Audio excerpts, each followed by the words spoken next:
Hey guys, tonight we slip straight onto the creaking planks of a Viking longship as if you've been here your whole life. Your boots already damp with sea spray, and your shoulders wrapped in a wool cloak that's somehow both itchy and comforting. You're standing toward the bow, the night sky stretched above you like a dark velvet sheet dotted with stars someone bothered to arrange neatly. The waves slap the hull in a slow rhythm, like the world's sleepiest metronome, and you're holding, of all things, a wooden crate on tiny wheels.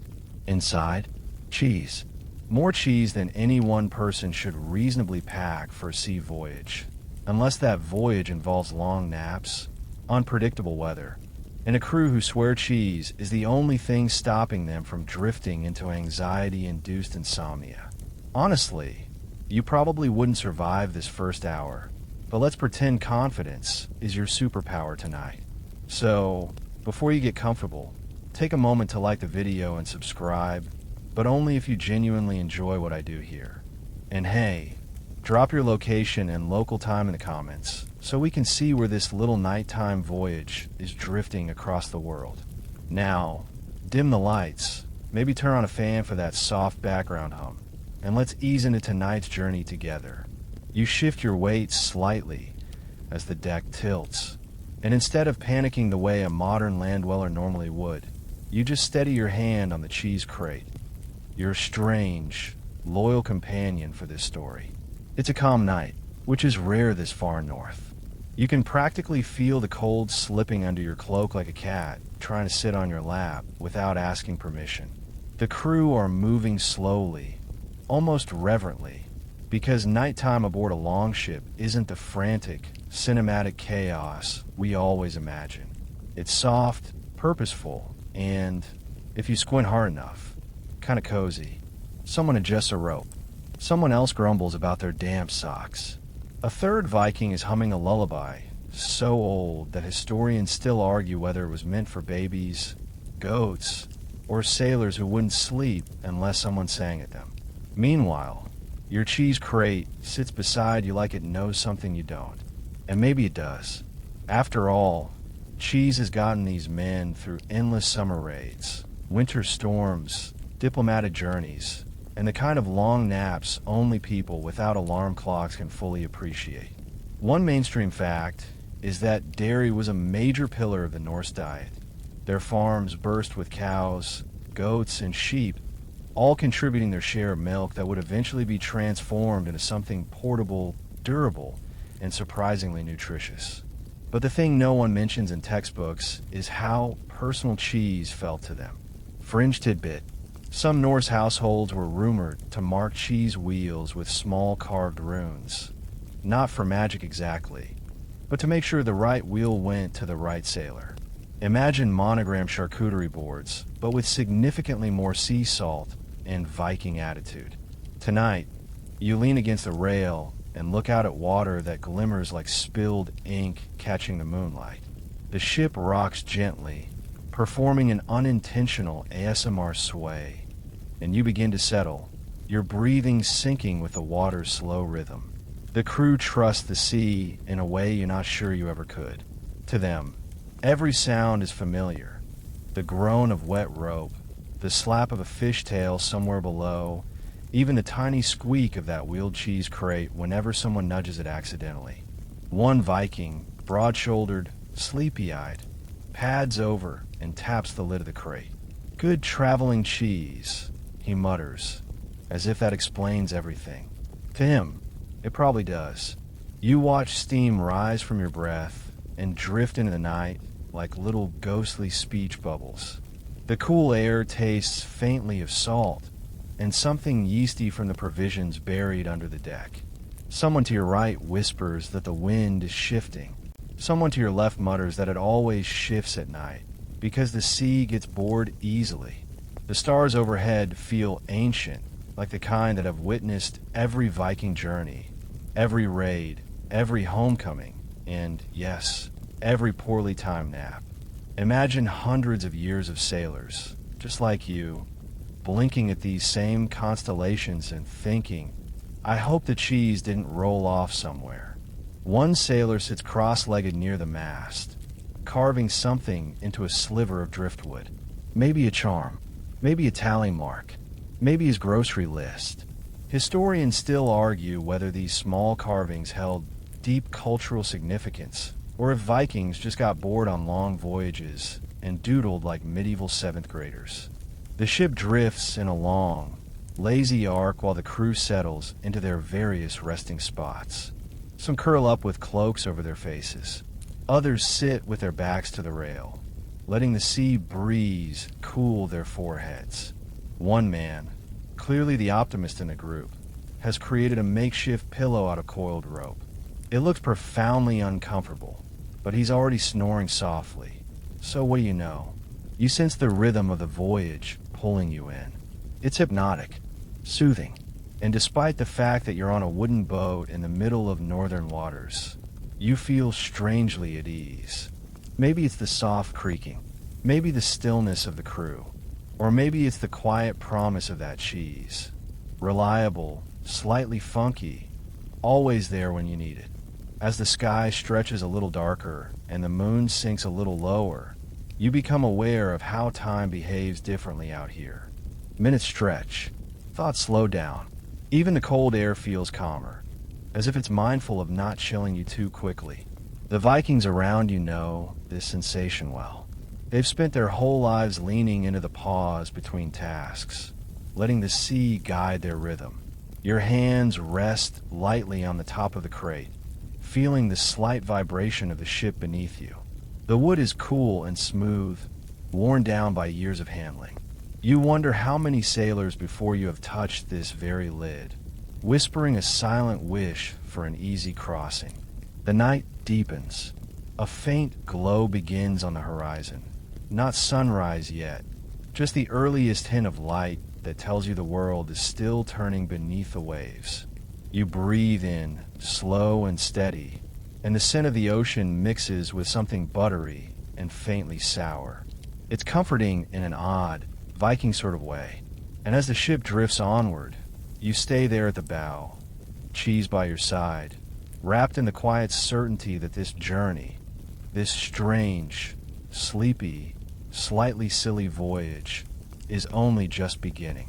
You stay there at the bow, letting the horizon blur into a soft smear of silver blue.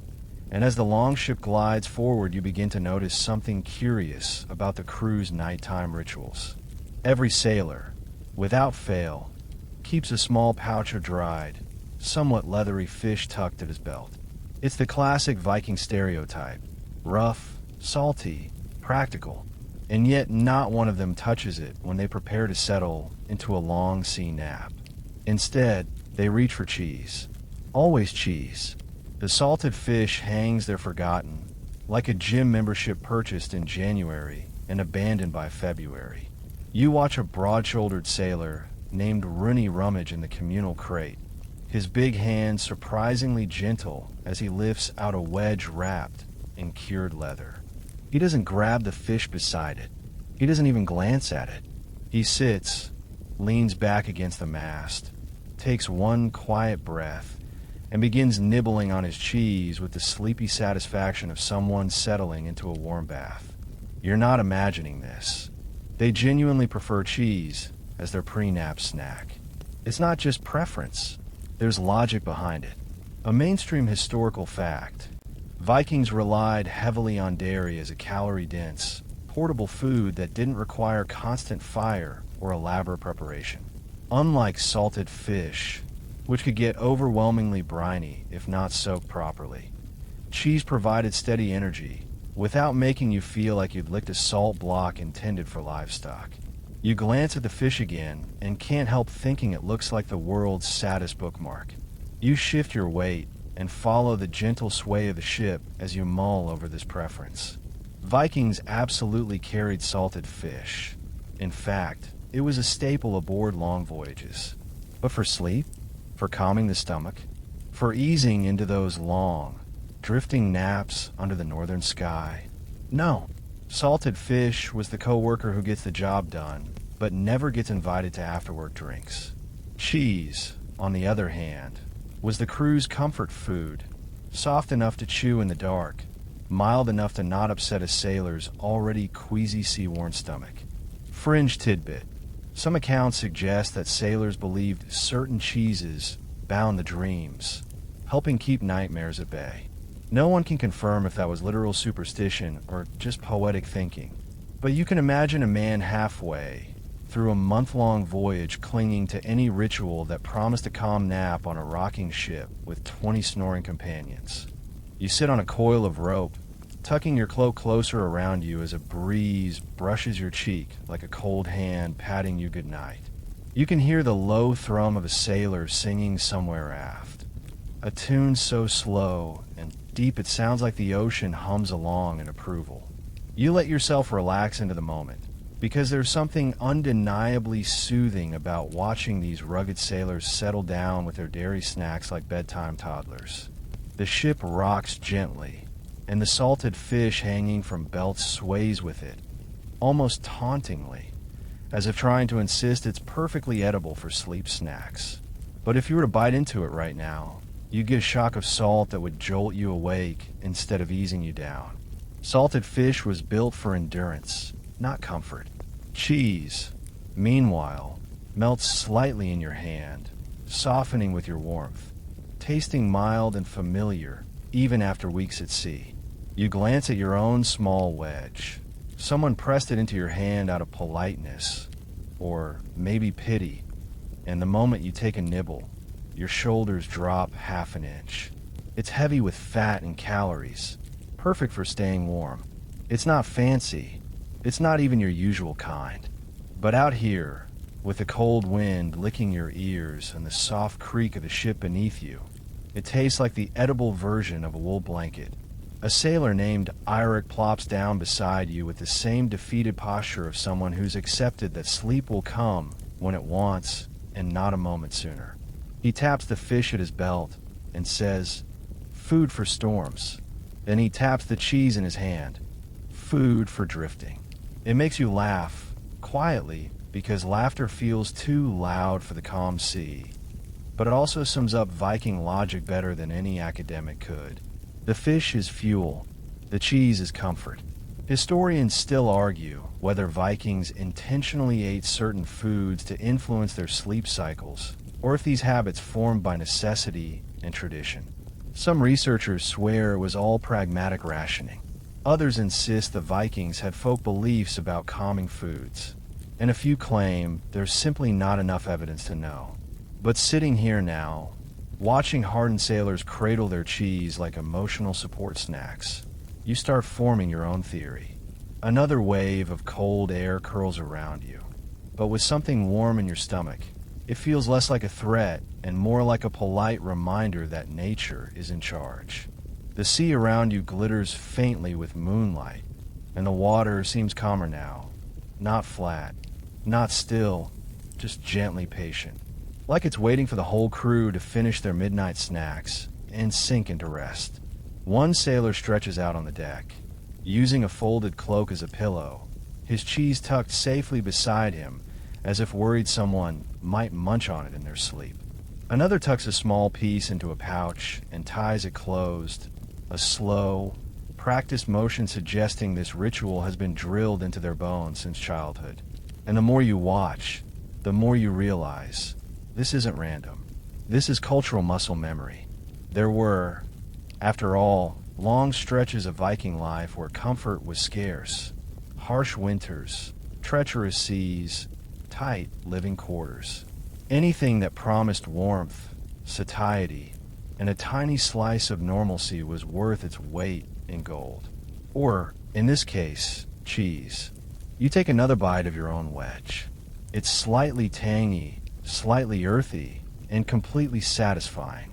You've been at sea for hours, yet this simple food anchors you more firmly than any rope on the ship. You begin to understand why cheese, not salted fish, became the sleepy time staple. Cheese didn't leave your mouth dry. Cheese didn't make you crave water you couldn't spare. Cheese didn't wake you up at 3 a.m. feeling like you'd consumed pure ocean. Cheese whispered, "Rest." As the hull hums with the longship's slow glide, you settle farther into your cloak. You feel the faint warmth of digestion spreading from your stomach to your limbs, a soft heat that fights off the chill.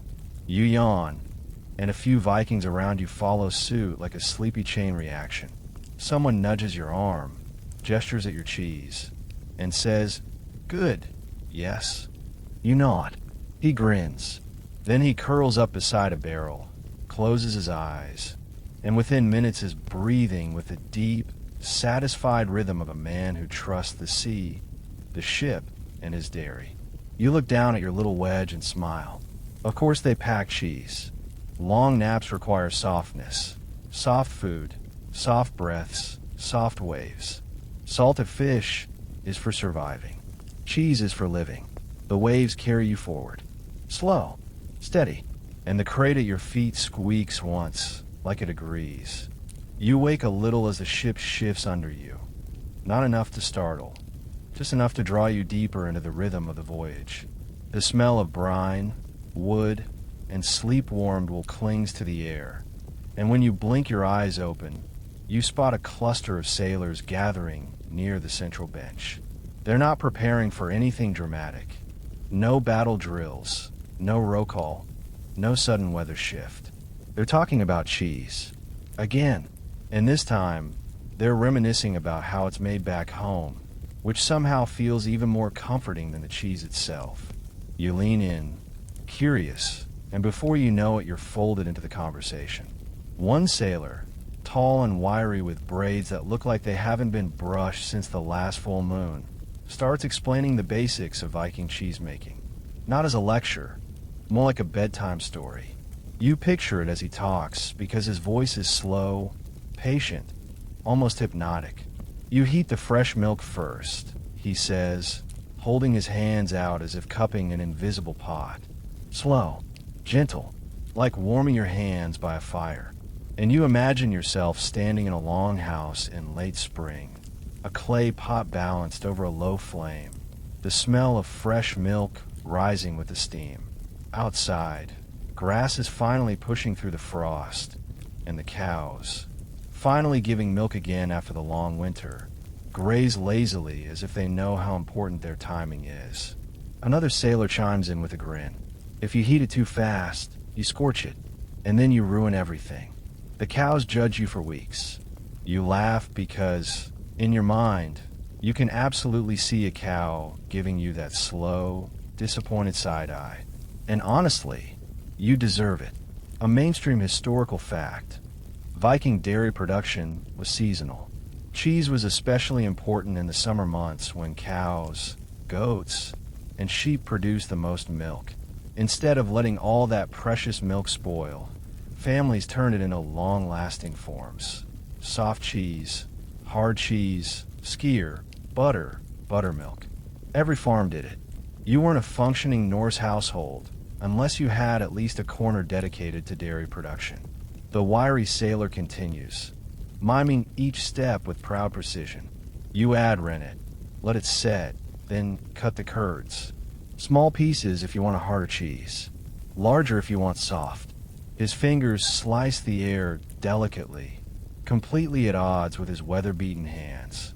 You try to picture him doing this at home instead of swinging an axe and yelling at the ocean. Another sailor, a younger one with freckles across his nose like spilled cinnamon, pipes up with a fringe tidbit. My grandmother used to say the curds listen to the weather. They set better on still days. If the wind howls, the cheese turns stubborn. You raise an eyebrow. It's a charming idea, even if weather-dependent curds sound suspiciously like something invented to justify a few weird batches. Historians still argue whether such beliefs reflected actual dairy science, or just old wives' tales dressed in homespun logic. The freckled sailor shrugs. Could be true. Everything behaves strangely during storms. People, animals, cheese. You don't argue. After 2 nights on a gently rocking longship, you've begun accepting that cheese probably does have moods. The crew continues describing the process in a way that feels less like an explanation and more like a lullaby. You hear about straining the curds through clean wool cloth. Always wool, never linen. and you imagine warm curds slowly dripping way into a wooden bucket. They describe packing the curds in a molds carved from ash wood, pressing them with smooth river stones, and turning them regularly while they dry on airy shelves. The memory is so vivid in their voices that you can almost smell the tangy sweetness of fresh curds drying in a longhouse kitchen. You can picture smoke curling up from the hearth, drifting through rafters hung with herbs. Someone stirs porridge. Someone else hums softly while patting down a cheese like a sleepy pet. The wiry sailor adds, "We rub some cheeses with salt, others with herbs. My mother liked juniper. Said it kept the spirits away." You can't tell if he means bad spirits or rowdy farmhands. With Vikings, it could be either. You shift slightly on your coil of rope, imagining yourself in that longhouse, turning cheese wheels with the same practiced gentleness these men used to handle their blades. There's something soothing about the slow, steady craft of it. No rush, no panic, just rhythm. Dairy rhythm. You never thought you would think those words, much less say them in your mind with fond sincerity. A sailor behind you chuckles and taps your shoulder. City folk think Vikings only fought and shouted. He says, "But dairy work? Dairy work is real discipline." His pride is unmistakable. And honestly, if you had to decide between hand-to-hand combat and keeping curds from misbehaving in unpredictable weather, you might pick the axe fight. Someone else adds, "You should have seen us in summer. Everyone's stirring and cutting and pressing. Cheese everywhere. You trip over it. You snort softly." The idea of tripping over a surplus of Viking cheese feels like the most harmless injury imaginable. The conversation drifts to aging. How wheels were stored in cool pantries or half-buried crocks. How some cheeses were aged for months, others eaten fresh. The freckled sailor boasts that his village made a cheese aged so long it tasted like the inside of a poet's boot. He says it with pride, which makes you wonder what Viking poets did to their boots. Historians still argue whether certain Viking cheeses resembled modern varieties, or if they were closer to rustic farm cheeses we barely recognize today. But the sailors speak about them like old friends, each cheese with a story, a personality, even a temper. You notice how peaceful the crew looks as they recall these routines. Their shoulders drop, their voices soften. This topic, this simple memory of making cheese, clearly means home to them. Warmth, familiarity, lazy summer afternoons when chores were steady but predictable. It's the opposite of their sea-tossed lives. You breathe slowly, letting their nostalgia wash over you like a warm wave. Maybe that's why cheese became their sleep companion, because each bite carried the taste of home, of grassy fields, of lowing cattle and smoke-dimmed kitchens and hands that shaped curds with quiet precision. You think about the crate beside you, filled with wheels and wedges crafted by those same hands. Suddenly, it doesn't seem strange at all that Vikings packed so much cheese. They weren't just packing calories, they were packing comfort. A sailor nudges the crate with his foot. "Good wheels this year," he murmurs, half to himself. "Good dreams." The ship rocks. The sky begins to pale again. And for the first time, you feel like the cheese isn't just a quirky detail of Viking life. It's a thread of continuity between land and sea, between chaos and calm, between wakefulness and rest. You settle deeper into your cloak, warm, comforted, drifting once more into that soft, delicious in-between space where everything slows down, including you. The sky stretches into a pale, pearly wash as the longship continues its slow glide, and you feel the shift from deep night to early dawn in the air. Cooler, quieter, as though even the sea is adjusting its blanket. You rub your hands together for warmth, and the crate of cheese gives a little wobble beside you. Maybe it's agreeing with your shiver, or maybe it just wants attention again. Either way, you steady it with your foot and breathe in the faint aroma of salt, wool, and something smoky that drifts up from one of the barrels. Smoky. That's the word that pulls you into the next stretch of the voyage. because a nearby sailor is untying a bundle of wrapped rations, and the smell that escapes is unmistakably smoked something, or maybe smoked everything. Vikings loved smoke so much they practically treated it like a condiment. And that thought leads you straight into the strange, surprisingly meticulous world of Norse food preservation. You watch the sailor unwrap a slab of something dark and leathery. He sniffs it, shrugs, and tucks it back into its pouch like it's a perfectly normal breakfast. You glance at your cheese wedge with heightened appreciation. If that leathery something is dried fish, it looks like it's been surviving since last winter. If it's meat, it looks like it's been surviving since the last winter before that.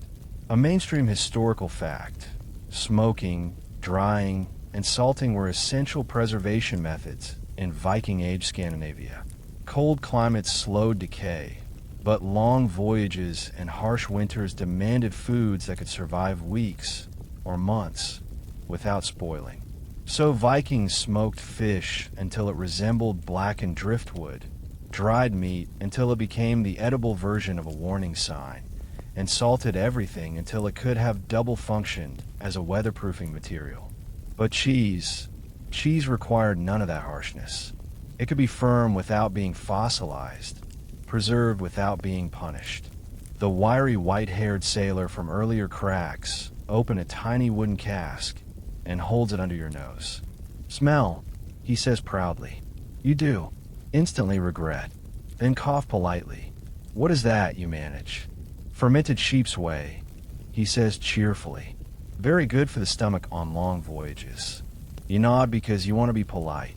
But inside, your stomach is whispering, "Absolutely not. This is how we die." A fringe tidbit. Some Vikings use sour whey as a cleaning agent, a drink, and, believe it or not, a mild preservative wash for wooden tools. Multipurpose, yes. Refreshing? Only if you enjoy beverages that smell like they're judging you.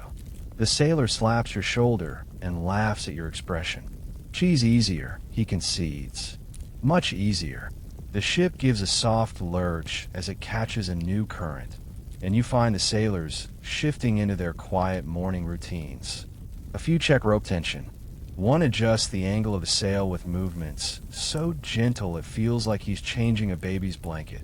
Another is hunched beside you, prodding a small pouch of herbs as though deciding whether to eat them or throw them overboard for luck. And yet, with all these options, smoked fish, dried meat, mysterious fermented liquids, the cheese remains the friendliest food on deck. It doesn't tear your gums. It doesn't fight back. It doesn't require the courage of a warrior poet to swallow. It offers comfort, warmth, and a softness rare in a life carved out of storms and steel. A sailor named Jeer steps closer, holding a slice of something wrapped in birch bark. "Look," he peels it back to reveal a piece of smoked meat so dark it barely reflects the dawn light. "This good food," he says, as if reading your skepticism. "Good for keeping strong." Then he taps the cheese at your feet. "But this good for keeping calm." He's right. Even the ship seems calmer when the cheese makes its rounds, as if the mere presence of something soft and familiar balances out the hard edges of Viking life. You wander closer to the stern, where two sailors are sorting the voyage's provisions. They open small crates to check supplies: dried berries, smoked lamb, salted herring, pickled eggs, bundles of hearty rye bread. Everything is preserved aggressively, prepared to survive the worst weather the northern seas can conjure. You picture each food in its final form, and silently rank them by "would I eat this at 2 a.m. in the dark?" Cheese still wins by leagues. One sailor lifts a slab of dried haddock that looks more weapon than meal. He grins and flexes it jokingly like a wooden sword. "Good in storm," he explains, "bad for sleep." No elaboration needed. You notice the way he says "in storm." It's almost reverent. Vikings had food for different moods, different needs, different phases of a voyage. Smoked meat for endurance, dried fish for survival. But cheese, the mild, dependable, wool-friendly cheese, was for the quiet hours, the drifting hours, the transitional spaces between wakefulness and dreaming. It strikes you as oddly poetic. Vikings, so often portrayed as rowdy raiders, actually lived with immense nuance. They understood their world intimately. The sea, the sky, the seasons, the way food behaved under strain, and how certain flavors soothed a frayed mind. Historians still argue whether Vikings intentionally used dairy as a sleep aid, or if the association came gradually from habit and convenience. Some point to sagas referencing night cheese or pre-sleep snacks. Others insist such passages are metaphorical or misinterpreted. But sitting here, watching these men choose soft cheese over salted anything, it's easy to see how a tradition could form. You stroll back toward the center of the deck. The cheese crate squeaks softly as the ship rocks, like it's trying to tell you it understands everything that's happening. You pat the lid affectionately. The wood is cool, worn smooth by countless voyages. The smell that rises when you lift the corner, subtle, milky, a little tangy, feels like the scent of stability. The sailors gather for their first quiet meal of the morning. One spreads a thin slice of cheese on hard bread. Another takes a chunk straight from the wheel and hands a spare piece to you. You nibble it while watching the horizon blur into a pale gold glow. It tastes like the promise of warmth. You sense the ship relaxing, the tension of the night easing into an early morning calm. Smoked foods may have kept the Vikings fed, but cheese kept them human. Soft where the world was hard, gentle where the sea was merciless, comfort where uncertainty loomed. A gull cries overhead. The waves fold against the hull with the steady rhythm of a giant breathing. And you feel yourself slipping once again into that quiet, drifting state where every detail becomes softer, gentler, dream-adjacent. Out here, on a ship surrounded by cold water and colder wind, the presence of cheese feels like the most human thing imaginable. You take another slow bite. The day begins, and the voyage continues.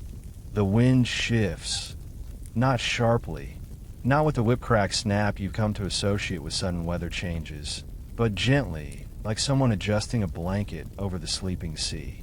The sail above you gives a soft, prolonged rustle. A few strands of rope sway with the new current, and the ship subtly alters its angle with a creak that sounds suspiciously like contentment.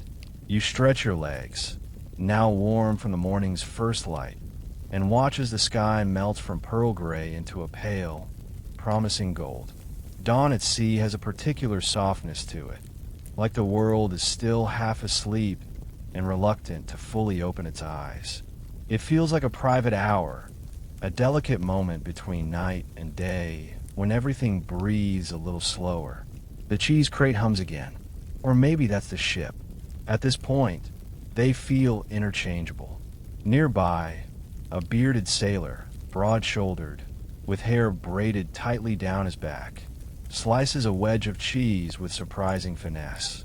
He uses a small seeks, the iconic Viking utility knife, and you can't help but notice how carefully he handles the blade around the soft food. He catches your gaze and smirks.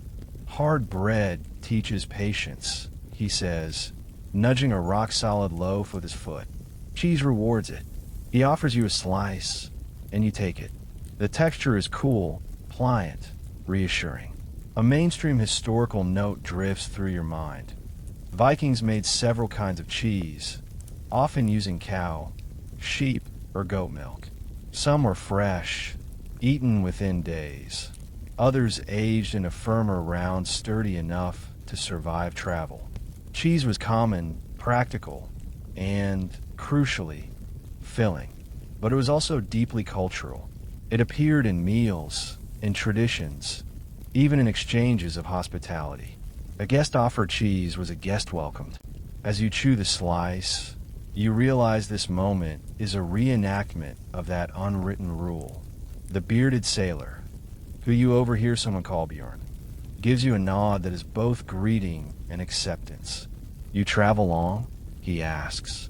Long enough, you say. He laughs. Then eat more. Before you can respond, another sailor approaches carrying a bowl carved from a single piece of driftwood. Inside is something that looks like porridge if porridge had spent its formative years in a snowstorm. It's thin, pale, flecked with oats, and were those crushed berries. He offers you a spoon. Morning mash, he explains. You take a cautious bite. It tastes like someone described food out loud in the next room, while the ingredients did their best to interpret the concept. Not bad, just eager to become food someday. You chase it with more cheese, just to remind your tongue what flavor is. A fringe detail whispers its way into your thoughts. Some Viking porridge recipes mixed in leftover dairy, milk, whey, cheese curds to add fat and calories. On long voyages, sailors combined whatever they had to keep the mash substantial.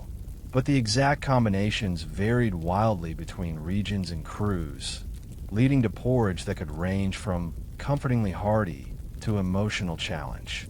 Bjorn points at your cautious expression and laughs again. Eat enough of that, you sleep through anything. You raise an eyebrow, including storms, especially storms. You glance at the sky. It's calm now, but the sea never makes promises it intends to keep. The idea of sleeping through chaos sounds oddly appealing, though, knowing Viking cuisine, the porridge might indeed function as a tranquilizer. A gull screeches overhead, swooping low to investigate the deck. Its wings slice the air like white blades. A sailor waves it off with a piece of dried fish, which the gull evaluates, rejects, and promptly steals a small fragment of cheese instead. You watch the bird fly away triumphantly. Bjorn shakes his head. Even the birds know. He leans against the gunwale, taking a slow bite of his own cheese slice. The ship glides smoothly through a thinning morning mist, as if the sea itself is enjoying the quiet breakfast. Everything feels unhurried. The world is stretching awake. The crew settles into a gentle rhythm, checking knots, tightening belts, sipping whey drinks that continue to smell like disciplinary tools. Someone hums a low, almost melodic tune, the kind that sounds like it predates language. It mingles with the wind in a way that feels older than the ship itself. A young sailor named Hallie sidles up to you. He's small, wiry, bright-eyed with the kind of enthusiasm that makes you wonder if he's new to this life. He points at the cheese crate. That one travels well, he says. My mother used to pack wheels just like it for winter. Said it kept the dark away. Did it, you ask? He nods thoughtfully. Some might, yes. A fringe historical whisper. In many northern cultures, cheese and dairy had subtle ritual significance. Not dramatic or ceremonial, but intimate, associated with comfort, with hearthlight, with winter survival. Even in Norse sagas, hospitality scenes often begin with shared bread and cheese before anything grander appears. It wasn't just sustenance, it was emotional architecture. Hallie continues. She said good cheese reminds you of land when you are far from it. You look at him, surprised by the quiet poetry of the statement. He blushes slightly and shrugs. Land smells different than sea, he explains. Makes you remember you are not only made of storms. You nod slowly, letting the idea settle. It fits the atmosphere of the morning perfectly. Calm, grounded, touched by something human in a place dominated by nature's relentless scale. You take another bite of cheese. It tastes like land. The sun edges higher, warming the planks beneath your boots. You notice the sailors relaxing even more, leaning into their tasks with the easy precision of people who have repeated these movements thousands of times. The ropes creak, the sail tightens, and the ship hums softly through the water. You feel yourself drifting into a comfortable haze. The steady repetition of sounds, the gentle roll of the deck, the softening light. It all blends into a rhythm designed to quiet the mind. You're not quite sleepy, but your thoughts slow, soften, loosen their grip. The sailors' voices blur into the background, turning into warm shapes of sound. The gulls circle lazily overhead. The cheese crate rests patiently at your feet, as though it knows its job is only half done.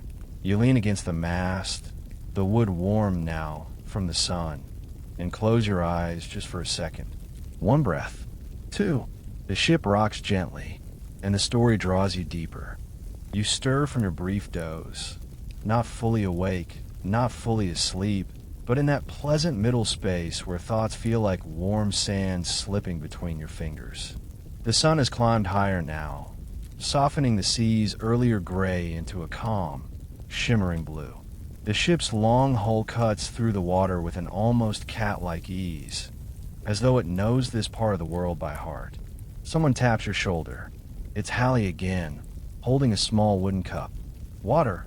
he asks, though it smells faintly of something else. Something tangy. Something that makes your eyebrows preemptively retreat. "Is this just water?" you ask cautiously. He grins. "Mostly." You decide that's an acceptable level of ambiguity and take a sip. It tastes like water that has recently attended a very confusing identity workshop. There's a hint of whey, mild, slightly sour, but not unpleasant. Apparently, sailors sometimes mixed liquid dairy leftovers into their drinking water to keep it from going stale too quickly. A mainstream fact, steady and grounded. You hand the cup back, and Hallie shrugs. "It keeps us awake," he says. "Well, except when it doesn't." He gestures toward another sailor fast asleep on a coil of rope, snoring loudly enough to alert sea life in the next postal code. Historians still argue whether these drinks actually gave energy, Hallie muses, or if they simply made everyone fall asleep faster, so the day fell shorter. You look at the snoring sailor. "I'm guessing it's the second one." He nods solemnly. "The second one." The ship rocks a little more now, still gently, still scarcely enough to disturb your balance, but with a new rhythm, more rolling, more pronounced. The kind of movement that reminds you this is not a floating village, but a vessel braced against a restless world. Bjorn calls out from the other side of the deck. Wind's picking up. His voice carries easily, even over the flap of the sail. You feel the breeze sweep across your face. Brisk, cool, slightly salty. The kind of wind that makes you inhale deeper. The kind that makes the sail swell with a rumbling sound, like a giant drawing a contented breath. The ship leans just a little to the starboard side. Nothing dramatic, nothing alarming. Just the sea reminding you who's in charge. The crew adjusts instinctively. Some tighten ropes, others shift barrels to counterbalance weight. One man secures a cooking pot that has started to wobble dangerously close to the edge. And then there's the cheese. The crate gives a soft thunk as it jolts against the post. You nudge it with your foot, making sure it stays put. The wheels inside shift and press against one another with that familiar, mellow creak, almost like a choir of dairy monks humming approval. A sailor with a missing eyebrow, only one, which raises several unanswered questions, approaches and chuckles. Cheese doesn't mind a little rocking, he says, steadying the crate with a practiced hand. It's the one passenger that never complains. "You speak from experience?" you ask. "Lost my lunch to the sea more than once," he admits. But the cheese? Solid, reliable, emotionally supportive. He pats a wheel affectionately. You begin to understand why Vikings treated cheese not just as food, but as a companion of sorts, something stable in an unstable world. During long voyages, with storms always threatening, with cold always creeping, with rest always uncertain, cheese became a symbol of endurance. It held its shape. It stayed calm. It didn't sour quickly like milk, didn't crumble like bread, didn't vanish like fish that had to be caught daily. Cheese endured. You hear someone shout from the bow, "Whale to port." Instantly, the ship comes alive. You hurry over with the rest of the crew, gripping the railing as you lean out. There, just beneath the surface, a dark, massive shape glides gracefully through the water.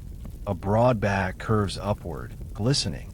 A spout of mist erupts, catching the sunlight in a briefly shimmering arc. The sailors murmur in reverence. Even Bjorn goes quiet. Good omen, Hallie whispers beside you. A fringe tidbit surfaces in your mind. Some Viking crews believe that whales traveling alongside their ships signaled safe crossings. Others, however, feared them, especially the legendary Hafgufa, a sea monster said to mimic islands and swallow entire ships. Historians still argue whether these myths originated from sightings of real whales, exaggerated over generations, or from something else entirely. The creature dips beneath the waves again and disappears into the deep. You feel a strange calm settle over the deck, as if everyone has collectively exhaled. Bjorn claps your shoulder. See, even the sea spirits travel with us today. The eyebrow-missing sailor adds, they like the cheese. You're not sure if that's a joke or a firmly held belief. With his crew, it could be either. The wind grows steadier now, pushing the ship along with quiet enthusiasm. The deck tilts slightly as the hull cuts through a deeper swell.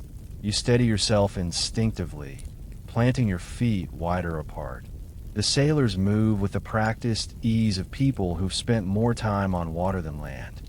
Every shift, every tilt seems to land exactly where they expected. You, on the other hand, nearly collide with the mast, but manage to make it look intentional. Mostly. Hallie notices and grins. You're learning. You look at the horizon. A darker band of clouds gathers far ahead. Not threatening, just textured, like a smudge of charcoal on a blue canvas. The air has that soft, metallic hint that suggests a change in weather hours before it arrives. A slow, creeping sleepiness begins to settle in your limbs.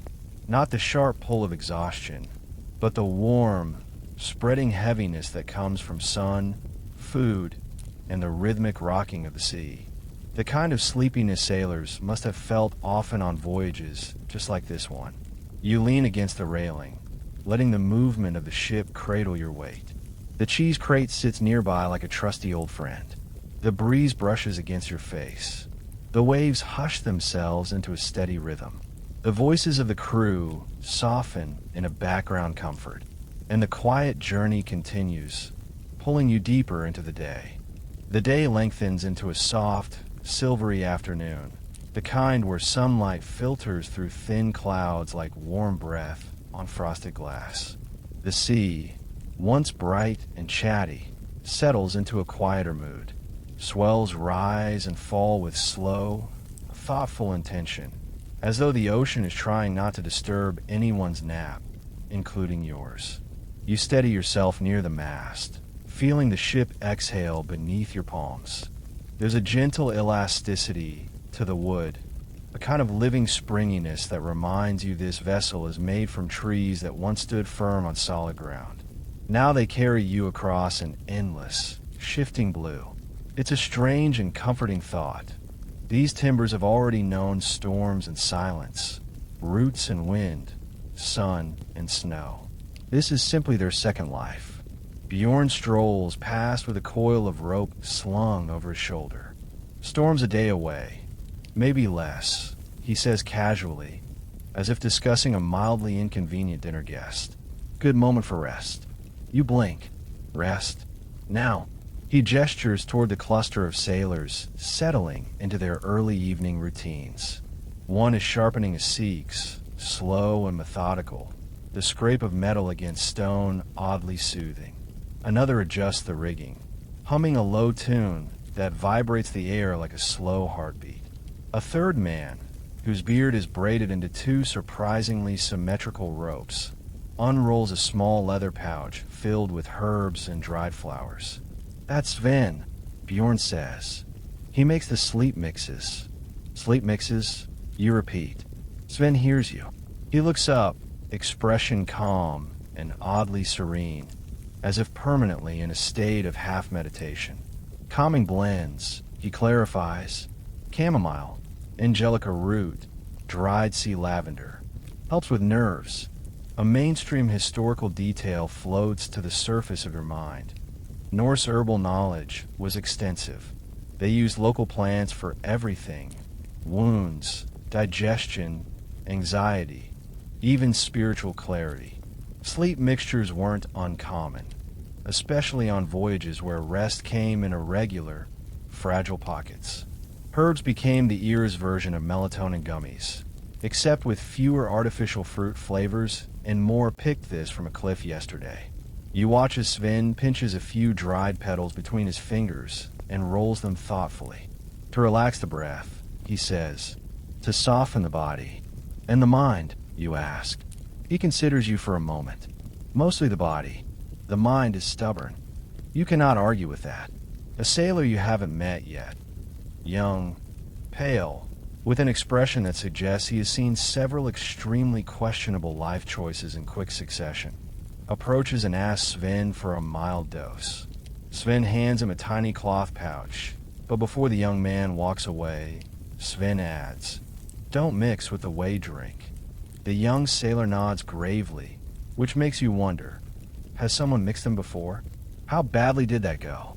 If the answer involves hallucinating fish gods or sleepwalking off the boat, no one seems eager to revisit the story. You're about to ask when Hallie returns, balancing a small wooden board in both hands.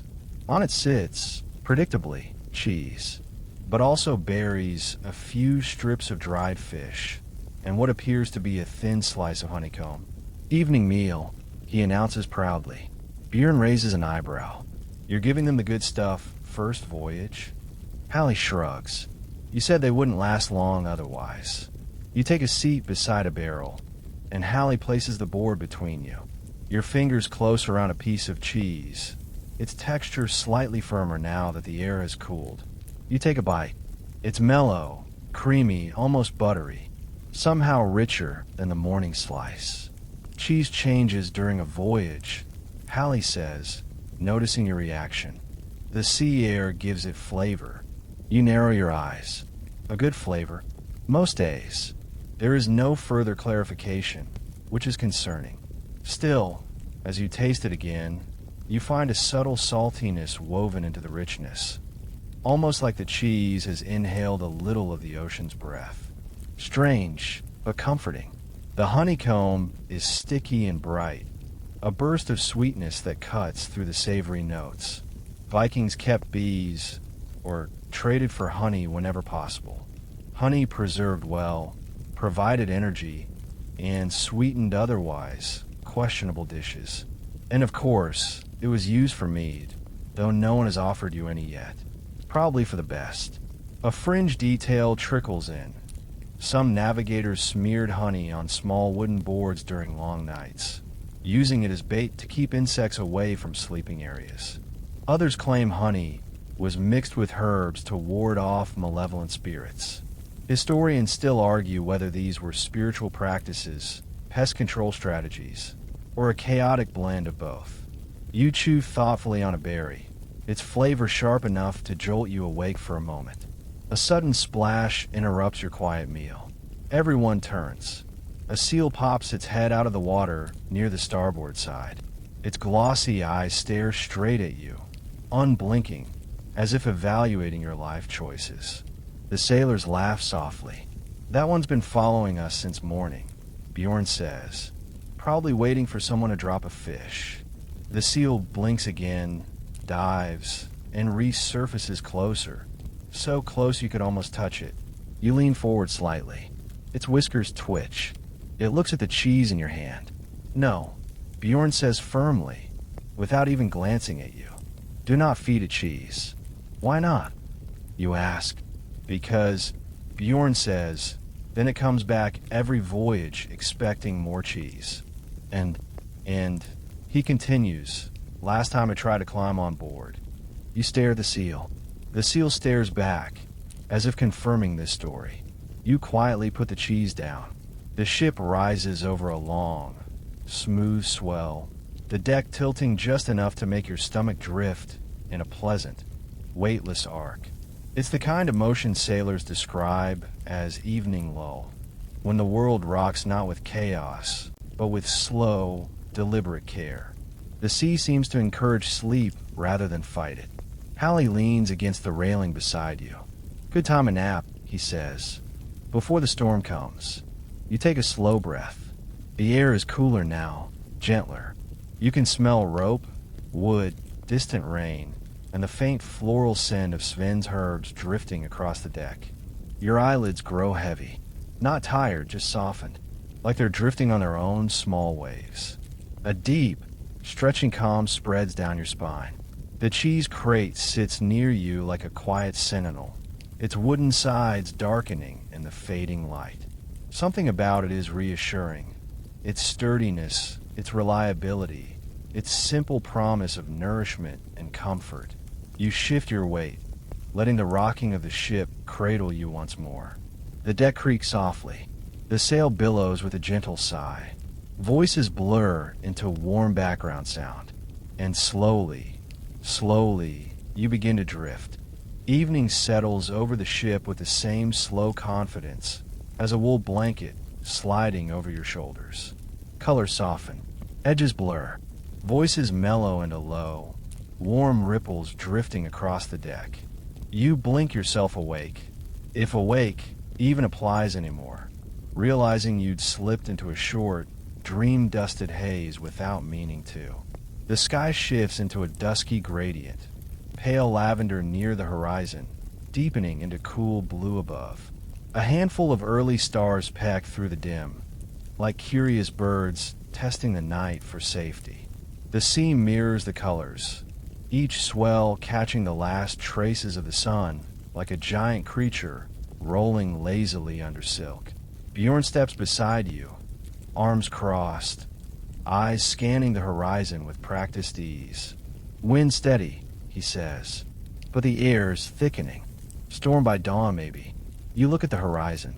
The clouds in the far distance gather themselves like sleepy giants stretching. Nothing violent yet, just a faint promise of weather shifting shape. And tonight, you ask. Tonight, Bjorn smiles, slow and deliberate. Tonight's quiet enough for long naps. He gestures toward the ship's center, where several sailors have already stretched themselves onto furs and folded wool blankets. Some lie on their backs, staring at the stars through half-lidded eyes. Others rest on their sides, using bundles of rope as makeshift pillows. One man has already surrendered to deep sleep, snoring softly as if gently negotiating with the universe. And then you see him, Sven, the herb master, sprinkling something from his pouch onto a shallow wooden tray. Petals, leaves, tiny dried roots. The mixture looks like autumn gathered into a bowl. Hallie waves you over. Sven's making the dreaming blend tonight. Helps us rest deep, so we're ready for storm work tomorrow. You raise an eyebrow. The dreaming blend. Hallie nods solemnly. Don't ask what's in it. You stare. Why not? Well, he says, because he doesn't remember anymore. Sven, without looking up, mutters, memory is the first ingredient. Is it? You ask. No, he replies, but it should be. A mainstream historical note eases into the moment. Viking healers often combined herbs based on availability rather than strict recipe. Plants like chamomile, yarrow, valerian, and meadowsweet were common for calming nerves or soothing aches. But exact blends varied widely between regions, villages, or individual healers. Some formulas were traditions, others were vibes. Sven clearly makes his blends by vibes. He hands tiny cloth pouches to Bjorn, Hallie, and a few other sailors. Bjorn tucks his into a small leather bag at his hip. For later, he says. It helps the mind let go when the sea refuses to. You look at your empty hands. Hallie notices. Don't worry. Sven doesn't give the blend to newcomers. Says you need to settle into your dreams first. Sven nods in agreement. Dreams are like boats. They tip if you're not used to them. You're not entirely sure whether that's wise advice or poetic nonsense, but it sounds soothing in the dimming light. The ship tilts gently over a long swell. Your stomach rises with it, not unpleasantly, like being lifted on some invisible tide. You feel your bones soften, your muscles unclench, your breath crawl into a slower rhythm. The cheese crate shifts with a mild thunk. You glance over and see it resting near a low wooden bench, tied in place now with a length of rope. A precaution, apparently. Cheese may be reliable, but even cheese can't resist gravity forever. The sailor with the missing eyebrow, who you've mentally nicknamed Half-Brow, sits beside the crate sharpening a small eating knife. Sparks flicker briefly as metal whispers over stone. He glances at you. We always tie the cheese before storms. Because it might fall? You ask. Because, he says, last season a wool broke loose and rolled across the deck. Nearly took out 3 men. You blink. Seriously? Fearsome thing, he says. Fast. Unpredictable. Made of pure, daring momentum. You're not sure how much of that is true. Probably all of it. The sailors begin preparing the deck for night. Shields are shifted to the center. Tools tucked into crates. Blankets unrolled. Belts loosened. A small brazier is lit in the ship's center. Not for heat. Open flames on wooden ships are frowned upon, but for soft light. The glow is faint, flickering, and warm, like a firefly deciding to take on a part-time job. A soft chant begins near the bow, low, rhythmic, reassuring rather than ceremonial. The words blend into the creak of the hull, the hush of the waves, the slow sighing of the wind. One mainstream fact dances in. Sailors around the world have always used quiet songs at night, not as ritual, but to steady breath and mind, a way to match the body to the rhythm of the sea. The chant fades. Silence returns, thick and comforting. You wander toward the railing, letting the evening wind press its cool fingers against your cheeks. The sky darkens into a deep indigo. The sea reflects it like polished stone. Stars multiply above you. First a few, then dozens, then a sprawling drift of shimmering dust. A faint mist rises from the waves, glowing faintly in the brazier's reflection. A fringe detail surfaces unbidden. Some ancient Norse sailors believed stars were tiny windows into the halls of gods, while others insisted they were sparks from the wheels of mythical chariots. Historians still argue whether these beliefs were literal cosmology, poetic metaphor, or simple entertainment on long voyages where boredom could become its own storm. Your eyelids grow heavier. The rocking of the ship becomes a lullaby. Aeon sneaks up on you, slow, rolling, unstoppable. Hallie notices and chuckles. You're ready. For what? You ask, though your voice comes out soft, drowsy. For your first ship nap, he says. The good kind. The kind where the sea carries every thought you were trying to hold on to. You follow him to a small patch of deck lined with furs. The wood beneath is warm from the day, smooth from generations of footsteps. You lower yourself down, easing your weight onto the layered softness.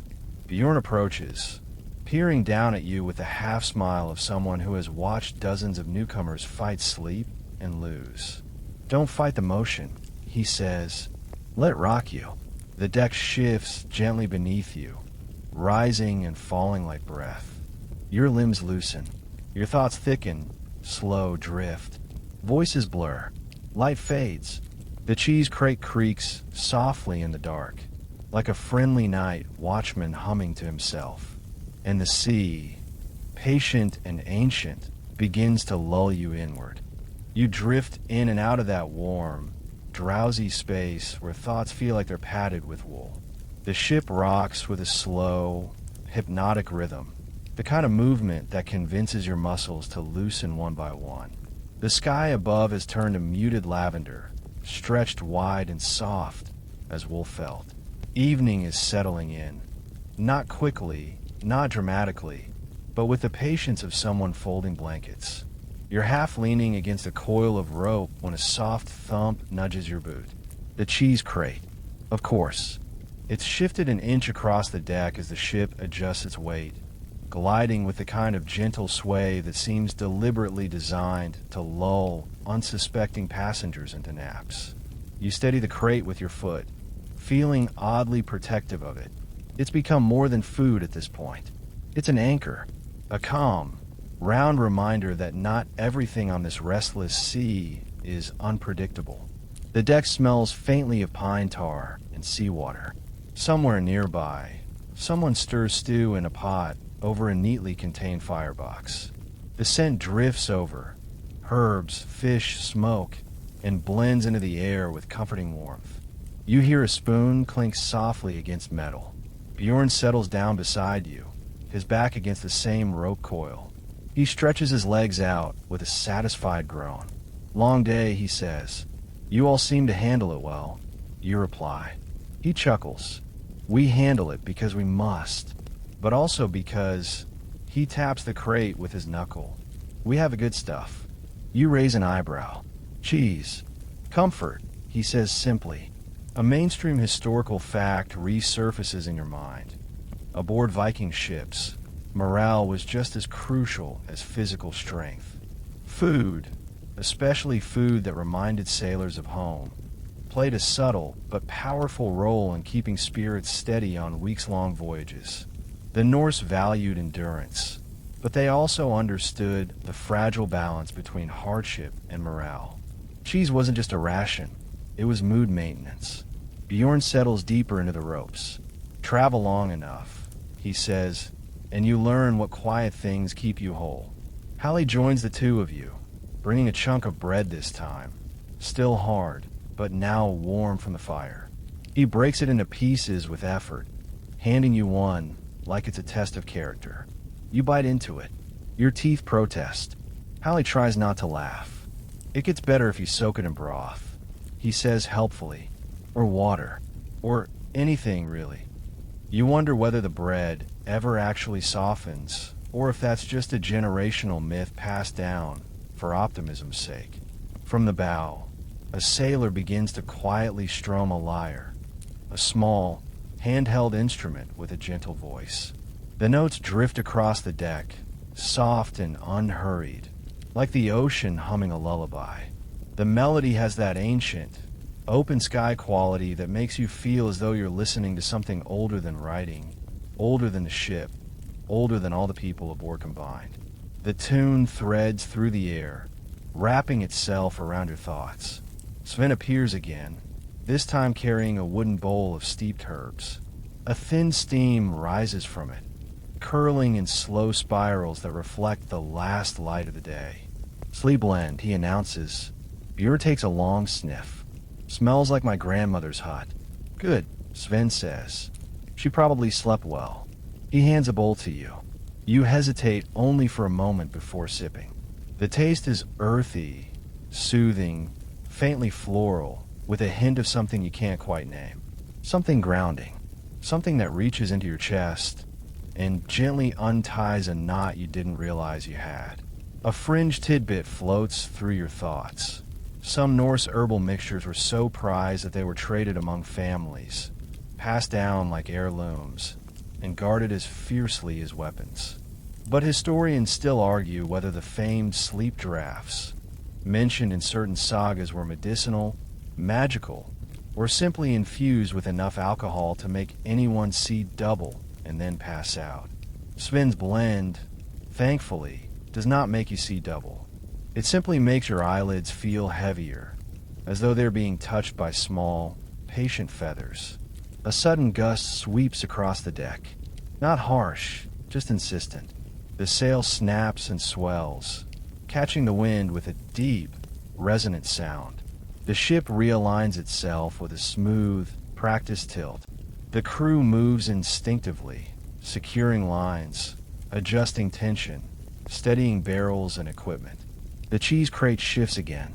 Hallie leaps forward dramatically, catching it with both hands. "Not today," he declares, saving it from a perilous journey across the deck that would have undoubtedly ended with an unplanned cheese avalanche. Bjorn pats his shoulder approvingly. "Good reflexes. It's important cargo," Hallie replies, puffing his chest. You can't tell if he's joking. You suspect he isn't. The ship glides over a wide swell, and you feel that floaty lift in your stomach once more. Gentle, almost playful. The sea is still friendly tonight. Just restless enough to remind you it's alive. Just calm enough to coax you deeper into comfort. The lyre music softens, then stops. Sven extinguishes the small firebox with a pinch of damp cloth. The sailors settle down, some lying on furs, some leaning against the hull, others curling up near cargo like cats. There's a communal hush to it, a shared exhale that settles over the deck. Bjorn closes his eyes. Best sleep comes before the storm, he murmurs. Why? You whisper. Because, he says, you're grateful for the quiet. That resonates more than you expect. You lie back against the rope coil, feeling its firm support. The deck is warm beneath you, storing the last of the day's heat. The air hums with the distant rhythm of waves tapping the hull. The sky deepens to indigo, scattered with early stars that blink through the thin veil of clouds. A seal barks somewhere out on the water, clearly disappointed that no one has fed it cheese yet. You smile to yourself. A soft drizzle begins, barely noticeable at first, just a cool whisper on your skin. The kind of rain that feels more like mist than droplets. The kind that soothes rather than chills. The sailors don't move to cover themselves. This is gentle rain, harmless rain, the kind that belongs to evenings. You pull your cloak tighter around your shoulders. The cheese crate sits near your feet like a loyal pet. The sea rocks you in its wide, patient cradle. Your breath slows. Your thoughts dim. The world narrows to warmth and softness and the faint scent of herbs lingering in the air. And slowly, effortlessly, you begin to drift towards sleep once more. The lull of the sea deepens as twilight begins its slow descent, brushing the sky with diluted violets and soft grays. The ship drifts with a patient, almost deliberate steadiness, as though it senses how close you are to sleep and doesn't want to wake you. You're curled near the mast, head resting lightly against a coil of rope that has surprisingly good pillow-like intentions. The gentle sway lulls your breath into a matching rhythm. Inhale with the rise, exhale with the fall. But just when your mind starts to drift into the soft, early edges of a nap, an unexpected thump interrupts the calm, followed by a squeak, followed by another, more offended squeak. You open one eye. A small mouse sits on the deck beside you, staring as if you've personally inconvenienced it. The mouse sniffs, twitches an ear, and then, without breaking eye contact, marches directly toward the cheese crate. Oh no, you whisper. Absolutely not.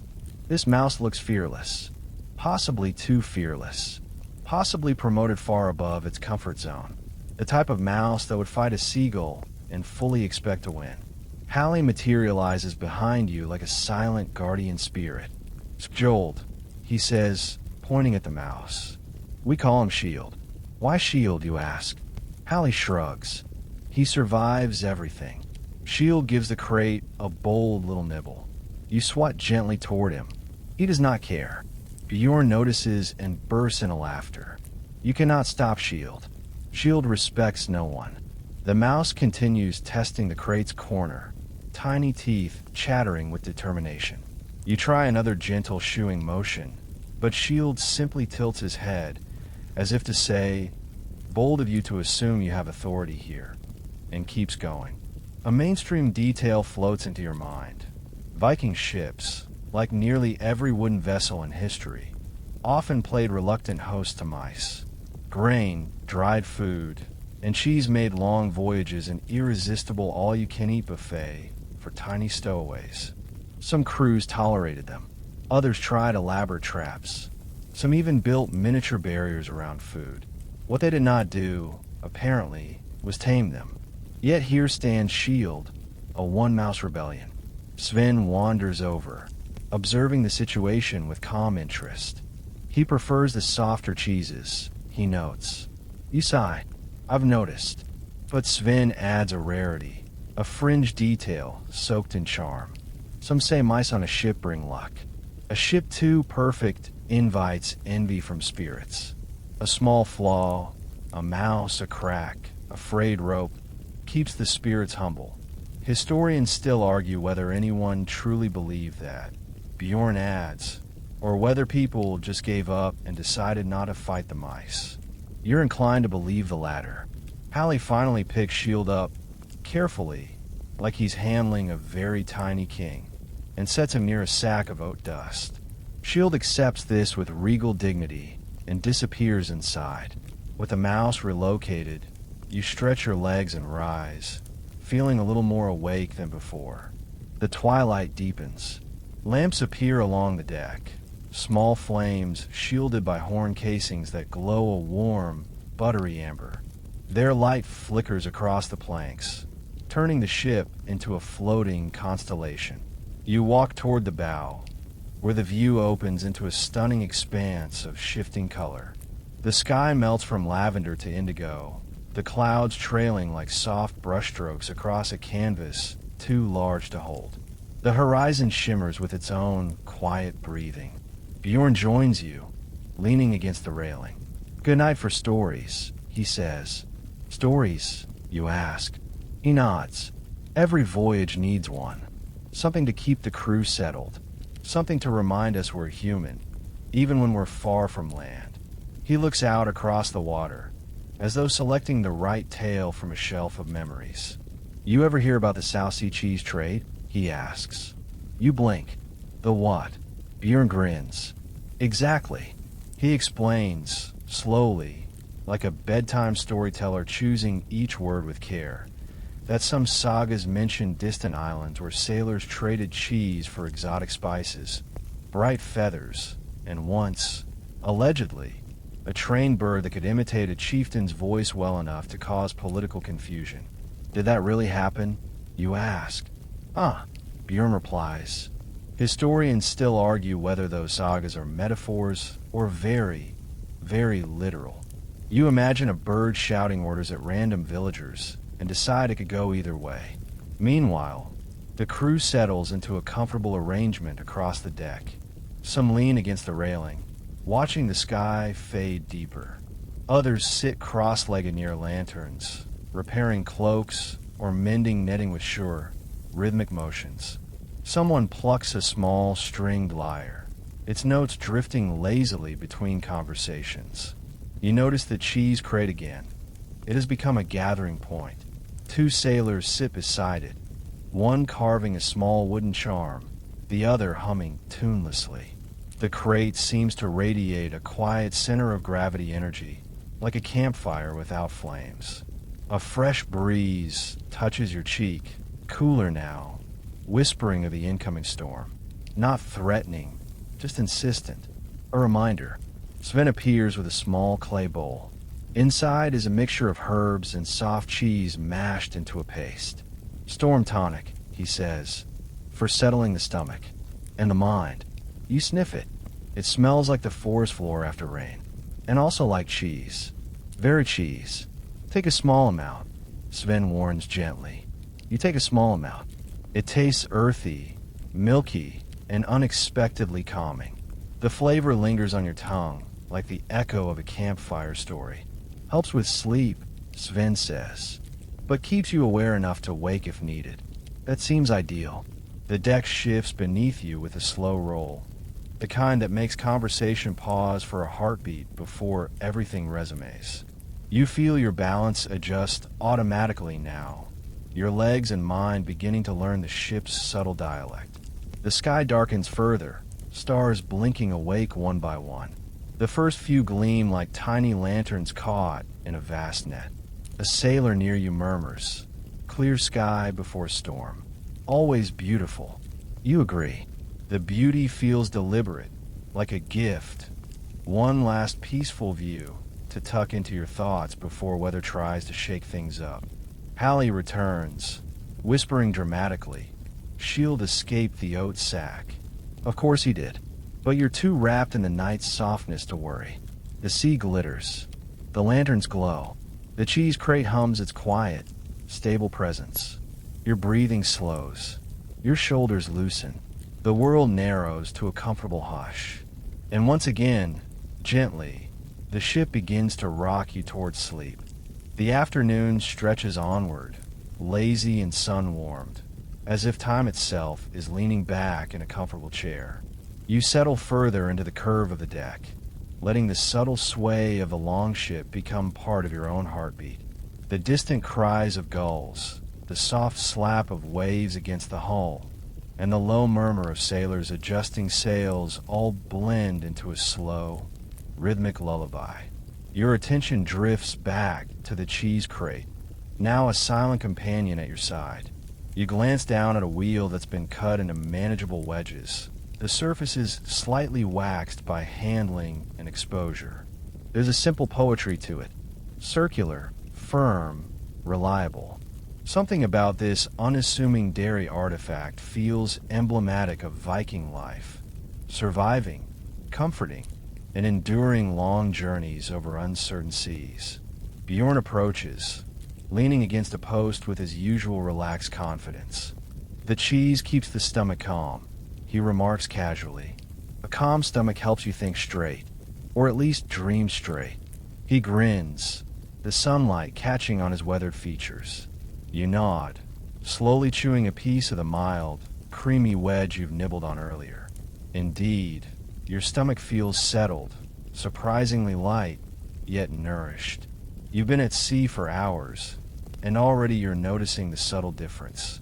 The mind feels slower, more pliable, like dough waiting to be kneaded rather than hardened. A mainstream historical point surfaces. Vikings valued dairy highly because it was portable, calorie-rich, and relatively long-lasting compared to milk alone. Cheese was particularly favored for long voyages because it could survive weeks without spoiling while providing necessary nutrition. Unlike other foods on the ship, salted fish, dried meat, or hard bread, cheese offered a gentle, comforting energy that didn't demand immediate water to accompany it. Nearby, Hallie is demonstrating a small ritual of sorts. He takes a wedge of cheese, places it on a piece of clean cloth, and gently folds it over before tucking it into his satchel. Keeps it safe for later, he says, almost conspiratorially, and keeps your mind calm. You can't tell if he's joking or genuinely believes it, but watching him handle the cheese with such care has a strangely hypnotic effect. A fringe detail surfaces in your thoughts. Some sagas mention that Vikings believed certain foods could influence mood or dreams. While historians still argue whether these accounts are literal or metaphorical, you watch the crew's quiet routines and find it entirely plausible that a small wedge of cheese, carefully preserved and eaten at the right moment, might indeed foster a gentle, sleep-friendly calm. You shift slightly, feeling the ship's rocking seep into your muscles, loosening tension you hadn't realized you were holding. The air smells faintly of salt, wood, and just a hint of herbs from Sven's mixes drifting across the deck. It's a combination so mild yet specific that it triggers a strange sense of grounding, like you've arrived somewhere important without ever leaving your place on the wooden planks. Bjorn hums softly, a tune without words but full of memory. You recognize the rhythm immediately. It's one of those songs that seems older than anyone could name, but still familiar, like the echo of childhood laughter. The sound intertwines with the motion of the ship, creating a slow, undulating rhythm that wraps around your senses. You glance at the horizon, where a subtle band of mist hangs low over the water. The sun's rays catch it just enough to create a soft halo effect, turning the world into something unreal, almost dreamlike. The sight encourages your mind to wander. You imagine you're standing on a grassy hillside far from the sea, the wind gentle and fragrant with wildflowers. Yet the rock-solid sway of the ship beneath you reminds you of where you really are, tethered safely to reality by wood, rope, and the scent of cheese. A young sailor approaches, holding a small bowl of porridge that smells faintly of honey. He offers you a spoon. You accept, mindful of Hallie's advice about moderation, and the warm, thick mixture slides smoothly down your throat. It's comfort food in every sense, warm, nourishing, and slightly sweet. You feel it settle in your stomach alongside the cheese, creating a quiet sense of contentment. Hallie leans over, whispering conspiratorially. The right combination of cheese and porridge helps you sleep better. He winks. Most of the crew swear by it. You chuckle softly, because there's no reason to disbelieve him. There's a logic to it, born not of science textbooks, but of lived experience. Decades of people trying to sleep well on restless seas. A gull cries overhead. You glance up as it swoops past, wings catching the light in a shimmer of white and gray. The sound, familiar yet distant, blends into the rhythm of the ship, complementing the gentle movement of the waves. Sven approaches with a small bundle of dried flowers, brushing your shoulder with a faint scent of chamomile and angelica. For dreams, he says softly, or at least softer thoughts. You nod, feeling your eyelids grow heavier, each blink slower than the last. The motion of the ship, the warmth from a morning's cheese, the soft scent of herbs, the gentle undulation of the sea, all of it combines into a single sensation: comfort. A sleepy, peaceful, enduring comfort. Bjorn leans near, speaking softly now, as though not to disturb the rhythm of the ship. Even the ocean listens when you're calm. It moves differently. It hums differently. You can almost believe him. The horizon stretches endlessly. The ship rocks in perfect, predictable arcs. The cheese remains steady in its crate, silently supporting the mood of the crew. And in this moment, as your body relaxes and your thoughts slow, you realize that Viking life, chaotic, challenging, unpredictable as it could be, also had its quiet interludes. Its deliberate, gentle rituals designed to cradle the soul. Cheese was one of them, and you let yourself sink further into the calm. Evening deepens into a soft twilight, where the horizon becomes a seamless gradient of muted lavender and dusky blue. The longship rocks with a gentle, almost hypnotic rhythm, each swell coaxing a calm through your body you hadn't realized you were missing. You lean against the mast, feeling its familiar warmth and solidity, while the crate of cheese sits nearby, its presence as comforting as an old friend who never judges your fatigue. The sailors begin their quieter evening routines. Hallie carefully arranges wedges of cheese, berries, and a few nuts on a small wooden board. Sven moves among the crew with tiny bundles of herbs, letting their scents drift gently into the air. Chamomile, angelica root, sea lavender, all carefully chosen to soothe. You inhale deeply, feeling the subtle effect. Your muscles soften, your shoulders lower, and your mind begins to untangle from its day-long knots. A mainstream historical note: Viking crews were meticulous in structuring their day, balancing labor, meals, and rest. Long voyages required both physical endurance and psychological steadiness. Foods like cheese were not only nutritious, but calming, providing comfort against the unpredictable nature of life at sea. These small rituals helped maintain morale, ensuring the crew remained alert, cooperative, and surprisingly relaxed. Bjorn strolls by, humming a quiet melody that seems to blend perfectly with the gentle slap of waves against the hull. Evening tide favors calm minds, he says casually. Those who move with it sleep better. He winks, gesturing to the cheese, which sits unmoving yet profoundly influential in this moment. A fringe detail drifts into your thoughts. Some Viking sagas describe pre-sleep foods and evening rituals intended to influence dreams, although historians still debate whether these practices were practical guidance, symbolic storytelling, or cultural habit. Watching the crew, you notice the cumulative effect of these small acts: the cheese, the berries, the herbs, all weaving together into an atmosphere of quiet, gentle discipline. You reach for a small wedge of cheese, savoring its firm, yet yielding texture. Its mild, creamy taste feels like a soft anchor, grounding you amidst the subtle movements of the ship. Each bite seems to steady the rhythm of your own body, syncing it with the gentle rocking of the longship and the soft hum of the crew's activities. Hallie leans closer, lowering his voice.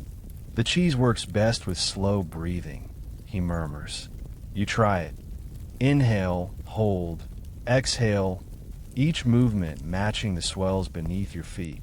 The effect is subtle, yet undeniable. Your heartbeat slows, the tension in your muscles eases, and a faint warmth spreads through your chest. The horizon deepens further into a velvety twilight. The last slivers of sun glint on the water, catching the edges of waves like distant, liquid stars. The ship hums quietly, the ropes creaking in their habitual, measured rhythm. The crate of cheese remains a steady presence, a tactile reminder that some things endure, even as the world changes around you. A gull circles lazily overhead, its wings slicing through the dimming light. Its solitary cry blends into the ambient symphony of wind, water, and subtle human activity, reinforcing the hypnotic cadence that has enveloped the ship. You notice your own breath aligning with this rhythm, deep, slow, and intentional. A young sailor approaches, carrying a small bowl of porridge with a hint of honey. He offers it to you. You accept a modest spoonful, tasting the mild sweetness alongside the creamy cheese. Each bite feels deliberately calming, reinforcing the gentle, meditative flow of the evening. Bjorn calls for a minor adjustment of the sails. The movement is smooth, practiced, almost ceremonious. Every pull, every tug, every twist of rope becomes part of the background music of the ship, a soft, continuous rhythm that encourages your thoughts to drift like leaves on the tide. The crate of cheese creaks slightly as the ship rocks over a swell. You glance down, taking comfort in its steady, reliable presence. Its firmness contrasts beautifully with the pliability of your own muscles and the pliant motion of the vessel. The duality, stability amidst motion, resonates with a deep, almost primal sense of reassurance. Historians still debate whether Vikings intentionally used these moments to foster calm, or if it was simply a side effect of necessary routines. Regardless, the effect is clear. The ship, the crew, the sea, and the humble cheese together form a perfect, subtle lullaby, one that encourages stillness, focus, and the gentle descent towards sleep. You lean against the mast again, closing your eyes for just a moment. The world tilts softly. The wind carries the faint scent of salt and herbs. The creak of wood and rope resonates through your body, and the crate of cheese sits nearby, sentinel-like and enduring. Each breath becomes slower, deeper, more attuned to the quiet rhythm of life at sea. You are calm. You are steady. You are floating gently into the soft embrace of twilight and rest. The late afternoon sun softens toward gold, casting a gentle glow across the ship's deck. The longship seems to inhale and exhale with a patient rhythm, each swell a subtle caress beneath your feet. The wind has calmed slightly, the waves rolling in long, deliberate arcs, coaxing a slow, measured serenity over the entire crew. Even the gulls hover lazily, circling like watchful guardians, before disappearing beyond horizon. You shift your weight to a coil of rope, feeling its texture bite softly into your palm, rough but familiar. The crate of cheese sits steadfast at your side, quietly radiating comfort.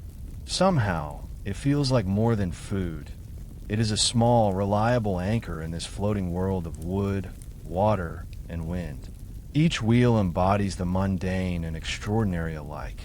Care, patience, preparation, and, oddly, a touch of magic that persists when the sun dips low and the sea whispers lullabies. Bjorn ambles past, humming a quiet tune that seems to originate from the very fibers of the ship itself. He glances at you with a mild grin, as if sensing your wandering thoughts. "Mind balance," he says. "The sea appreciates those who remember their footing." A mainstream historical observation surfaces in your mind.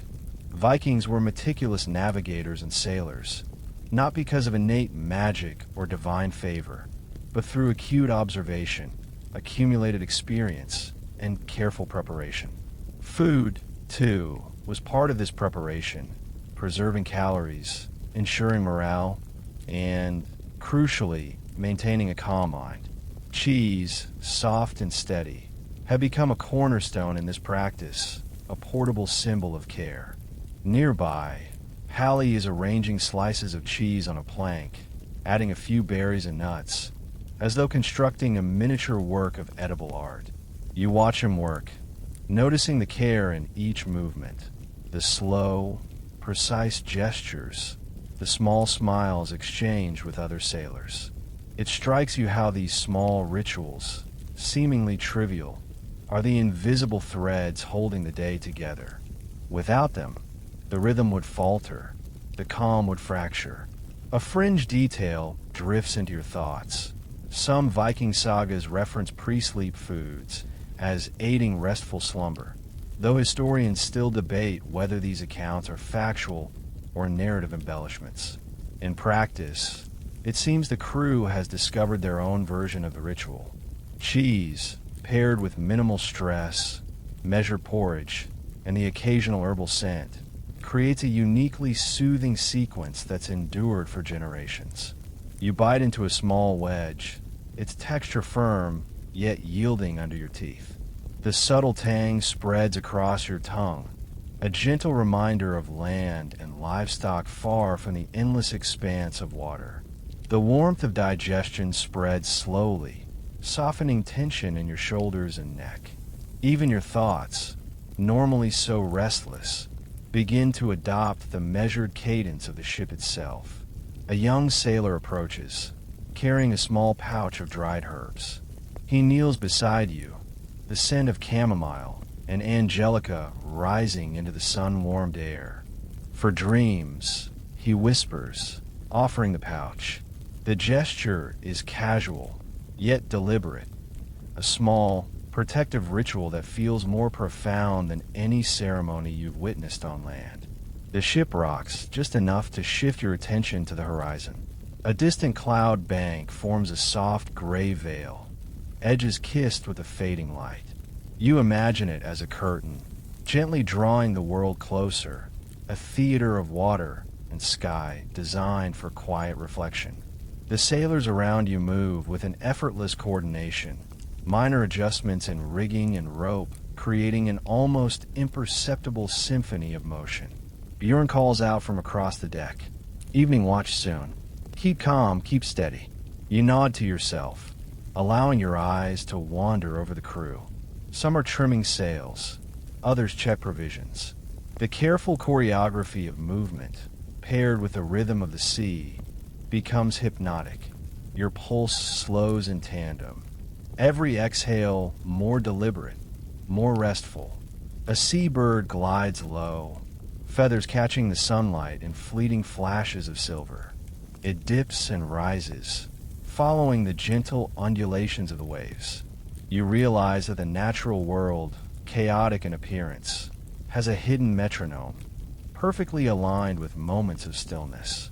You bite into another slice of cheese, letting the mild flavor anchor your awareness. There's no rush here, no urgency, just the slow, persistent passage of time, the quiet companionship of the crew, and the subtle heartbeat of the ocean beneath the planks. A gentle smile creeps across your face as the ship leans slightly, the crate shifting just enough to remind you of its presence. It's a silent reassurance, steady, familiar, comforting. The cheese, the sailors, the wind, and the soft sway of the sea merge into a singular sensation of calm. Historians still argue whether these moments of ritual and calm were consciously orchestrated or the natural consequence of life at sea, but you feel no need to decide. The point, as far as you're concerned, is simple. In the midst of uncertainty, small anchors like cheese, soft music, and gentle rhythms have the power to quiet the mind. You lean back, letting the longship cradle you. The sun dips slightly toward the horizon, bathing everything in warm, muted light. The gentle, measured creak of wood and rope soothes you deeper into the calm, your eyelids growing heavier, your thoughts slower, and your body responding to the world's subtle lullaby. The crew's voices blur into comforting murmurs. The distant call of gulls becomes part of the background hum, and the sea rocks you in a timeless, steady rhythm. Cheese, water, wind, and sun, each a small, unassuming component of a day designed for enduring, for resting, for floating gently through existence. You drift. The light softens further, shifting into the muted amber of early evening. Shadows stretch long across the deck, painting everything in the gentle tones of a world beginning to slow. The sea now moves with a languid grace, each swell a slow, measured pulse beneath the hull, as though the water itself is sighing in contentment. You lean against the mast, feeling the familiar give of the wood beneath your fingers, and let the gentle rocking wrap around you like a warm, rhythmic blanket. The crate of cheese rests quietly nearby, unassuming yet commanding in its subtle presence. Each wheel seems to hum a calm, low vibration that resonates with the sway of the ship, almost like it understands the delicate balance of motion and rest. You reach out to touch a wheel, and the cool, firm surface under your palm gives a reassuring solidity in contrast to the shifting waves beneath you. Bjorn walks past, his hands tucked behind his back, whistling a tune that is equal parts melody and lullaby. The sound is low and melodic, merging with the soft creak of the ship and the whisper of the breeze, forming a soothing, hypnotic cadence. He glances at you and gives a brief nod, as if acknowledging your quiet meditation on the simple, grounding presence of cheese in motion. A mainstream historical note comes to mind. Vikings meticulously planned their long voyages, not just for survival, but for the comfort and morale of the crew. Preserving food, cheese, dried meat, and smoked fish was essential. But beyond nutrition, these provisions were a psychological anchor, providing consistency and reassurance during the unpredictable rhythm of the sea. Cheese, in particular, offered familiarity, softness, and a sense of home that no salted herring or hardened bread could match. Hallie ambles over carrying a small wooden tray, laying out slices of cheese and a few berries in deliberate, careful patterns. Evening snack, he says quietly, almost reverently. You take a slice, feeling its familiar, firm texture, and notice how the taste brings a gentle calm, reinforcing the soothing rhythm of the ship. A fringe tidbit surfaces. Some Norse sailors believe that food, particularly dairy, had subtle effects on dreams and mood. Historians still argue whether these beliefs were practical, symbolic, or purely anecdotal. Watching the crew eat, laugh quietly, and move with a gentle precision, it's easy to imagine that cheese, with its steady, comforting presence, could indeed influence sleepiness and calm. The ship crests a small swell, and the deck tilts gently beneath you. You brace your feet, letting the motion meld into your own rhythm, a slow, undisturbed sway that seems to match your heartbeat. The sunlight catches the waves, scattering tiny diamonds of light across the deck and reflecting off the cheese in subtle glimmers. It's a simple, almost imperceptible magic, the kind that soothes rather than startles. A young sailor, pale and eager, approaches with a small bundle of dried herbs. He kneels beside you, letting the fragrance of chamomile, angelica, and a hint of sea lavender drift up into your senses. For calm, he whispers. For dreams, you inhale slowly, feeling the warmth spread down your chest and settle into your shoulders, softening tension you hadn't noticed you carried. Bjorn calls out to check the ropes, his voice steady and calm. The sailors respond, almost automatically, their movements smooth, deliberate, unhurried. The ship rocks slightly with the effort, the crate of cheese shifting gently but remaining perfectly balanced. You glance down at it, realizing it is more than sustenance. It is a symbol of consistency, comfort, and the slow, rhythmic pulse of life at sea. A seabird glides low overhead, dipping toward the water before climbing back into the sky, its wings catching the late light. You watch it for a long moment, appreciating the effortless grace and quiet freedom of its movement. The rhythm of the ship, the wind, and the bird together form a soft, ambient symphony that invites the mind to wander, drift, and eventually succumb to rest. You take another slow bite of cheese, savoring its mild, creamy flavor. The sensation is grounding, anchoring you in the moment as the swells rock the ship beneath you. Each chew feels deliberate, meditative, and oddly ceremonial, an acknowledgement of the small comforts that endure even in the midst of uncertainty. The horizon darkens gently, the sky streaked with muted shades of orange and pink, signaling the sun's gradual descent.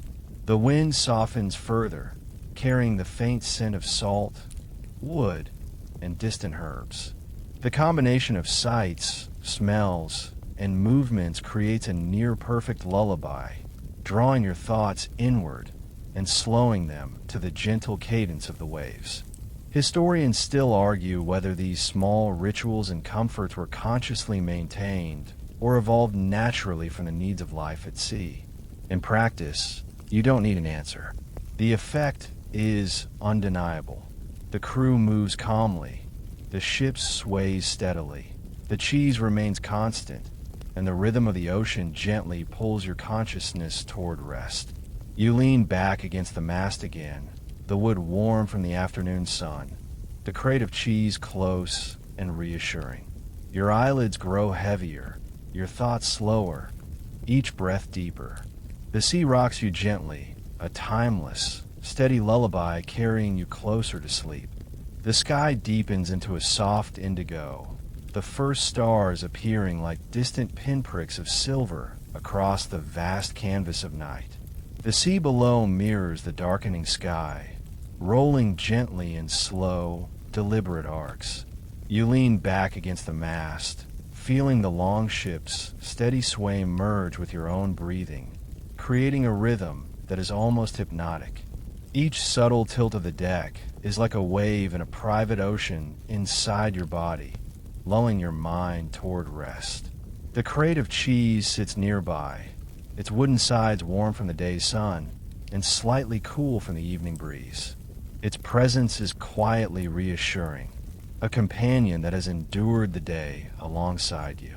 You reach out, resting your hand atop a wheel, noting the firm, smooth surface. Its simplicity and stability contrast with the constant, gentle motion around you, offering a silent anchor in the soft chaos of the open sea.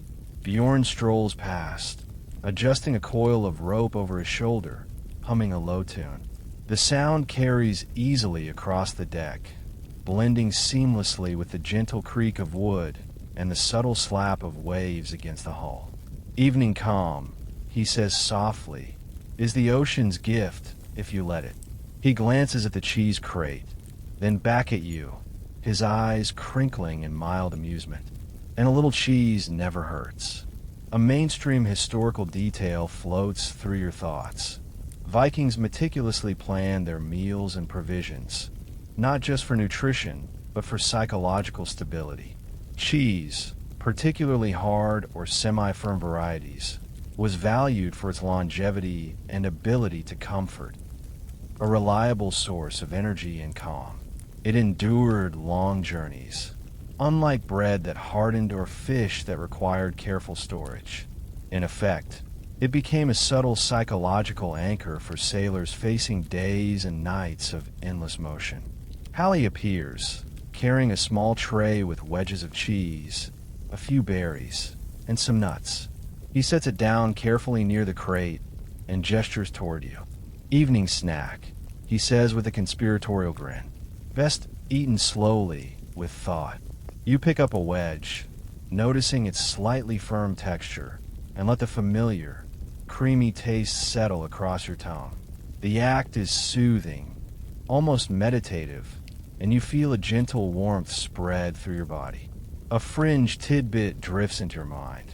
Some sagas mention that certain foods, like dairy and honey, were believed to influence dreams. Historians still argue whether these mentions are practical advice or symbolic storytelling, but you feel the calming effect firsthand. The combination of mild flavors, rhythmic chewing, and the rocking of the ship cultivates an almost subconscious readiness for sleep. The ship rocks gently over a swell, the motion soft and deliberate. You let it carry you, focusing on the undulating rhythm beneath your feet.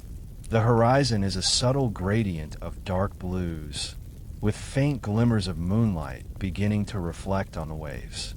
The air is cool but not cold, carrying the faint scent of salt, wood, and dried herbs from Sven's bundles. A young sailor approaches with a small bowl of warm porridge, the faint aroma of honey and oats drifting upward. You accept a small spoonful. The warmth spreads slowly through your body, complementing the steady, comforting influence of the cheese. Each bite feels deliberate, meditative, and remarkably soothing, grounding you in this moment of quiet ritual. Bjorn adjusts the sails with careful precision, each pull and twist of rope producing a soft creak. The crew moves with effortless coordination, the small sounds of activity blending into a calming, hypnotic backdrop. Even the gulls overhead circle lazily, their wings catching the last hints of twilight before vanishing into the distance. You glance back at the crate of cheese. It seems almost sacred now, a steadfast symbol of stability in an ever-shifting environment. Its presence, combined with the gentle rocking of the longship, the murmurs of the crew, and the subtle scents of herbs and sea, creates a cocoon of calm. Each breath you take is slower, deeper, and more in sync with the subtle rhythm of the vessel. Historians still debate whether Vikings consciously maintained these calming rituals, or whether they evolved naturally from the necessities of life at sea. Either way, you feel the quiet, enduring effect. Your body softens, your mind eases, and the ship rocks you ever so gently toward rest. The stars twinkle faintly above, and the longship seems to hum along with the night. The crate of cheese sits sentinel-like, unwavering and comforting. You close your eyes, letting the combination of motion, taste, scent, and sound draw you further into a calm, reflective, almost sleepy state. You inhale slowly. You exhale slowly. The rhythm of the ship and the sea carries you onward. You drift. Night settles fully, wrapping the ship in a soft, velvety darkness. The horizon is a seamless stretch of deep blue, dotted with a few faint stars reflecting off the gentle waves. The air is cooler now, carrying the combined scent of salt, warm wood, and faint herb from Sven's carefully bundled bundles. You lean back against the mast, letting the slow rocking of the longship merge with your own breath. Each rise and fall a subtle lullaby, drawing you closer to rest. The crate of cheese remains steadfast at your side, a quiet anchor in this gently undulating world. You run your hand along its surface, feeling the smoothness and slight warmth from the afternoon sun. There's a strange reassurance in its permanence, a reminder that some things endure, even amidst the ever-changing sea. It sits like a patient sentinel, reliable and calm, echoing the rhythm of the crew's steady evening routines. Bjorn walks past, adjusting the rigging with slow, deliberate movements. His low hum fills the air, weaving seamlessly with the creak of wood and the distant splash of waves against the hull. Night favors the patient, he says quietly, eyes glinting in the moonlight. Those who move slowly, Breathe slowly, sleep slowly. He gives a subtle nod to the crate of cheese, and those who remember their cheese. A mainstream historical note comes to mind. Viking sailors often structure their day to include periods of rest, nourishment, and quiet reflection. Cheese was more than food. It was a reliable source of energy, comfort, and stability, particularly during long nights when the sea could be unpredictable. These small, deliberate practices helped maintain morale and mental steadiness, a subtle yet vital element of life aboard a longship. Hallie approaches with a small tray, laying out wedges of cheese, a few berries, and a scattering of nuts. Evening sustenance, he murmurs, best enjoyed without haste. You take a wedge, noting its familiar, firm texture. The creamy flavor spreads slowly across your tongue, grounding you further in the calming cadence of the night.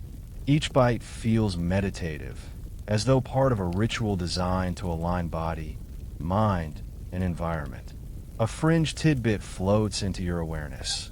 Some Viking texts suggest that pre-sleep foods, particularly dairy and honey, were believed to encourage restful dreams. Historians still debate the literal truth of these claims, but observing the crew, it's easy to imagine how the combination of food, gentle motion, and the ritualized pacing of activity could create an environment conducive to deep, restorative sleep. The ship rocks over a gentle swell, each movement syncing with your breath. The horizon is almost imperceptibly darker, the stars now clearer and brighter, casting faint reflections across the rippling water. You feel a curious sense of intimacy with the vessel, as if it knows you, supports you, and is guiding you quietly through the night. A young sailor sidles over with a small bowl of porridge, its warm aroma carrying subtle hints of honey. You accept a modest spoonful. The warmth spreads slowly through your chest and stomach, complementing the comfort provided by the cheese. It's an unassuming combination, yet remarkably effective at instilling a sense of calm and satisfaction. You chew slowly, letting the flavors anchor your attention and focus. Bjorn calls softly to adjust a sail. The crew responds almost automatically, their movements fluid and synchronized. The soft creak of wood, the gentle slap of waves, and the distant, lazy call of a seabird all merge into a calming chorus. The rhythm of the ship, the food, and the people around you create a subtle symphony, coaxing the mind toward quiet and repose.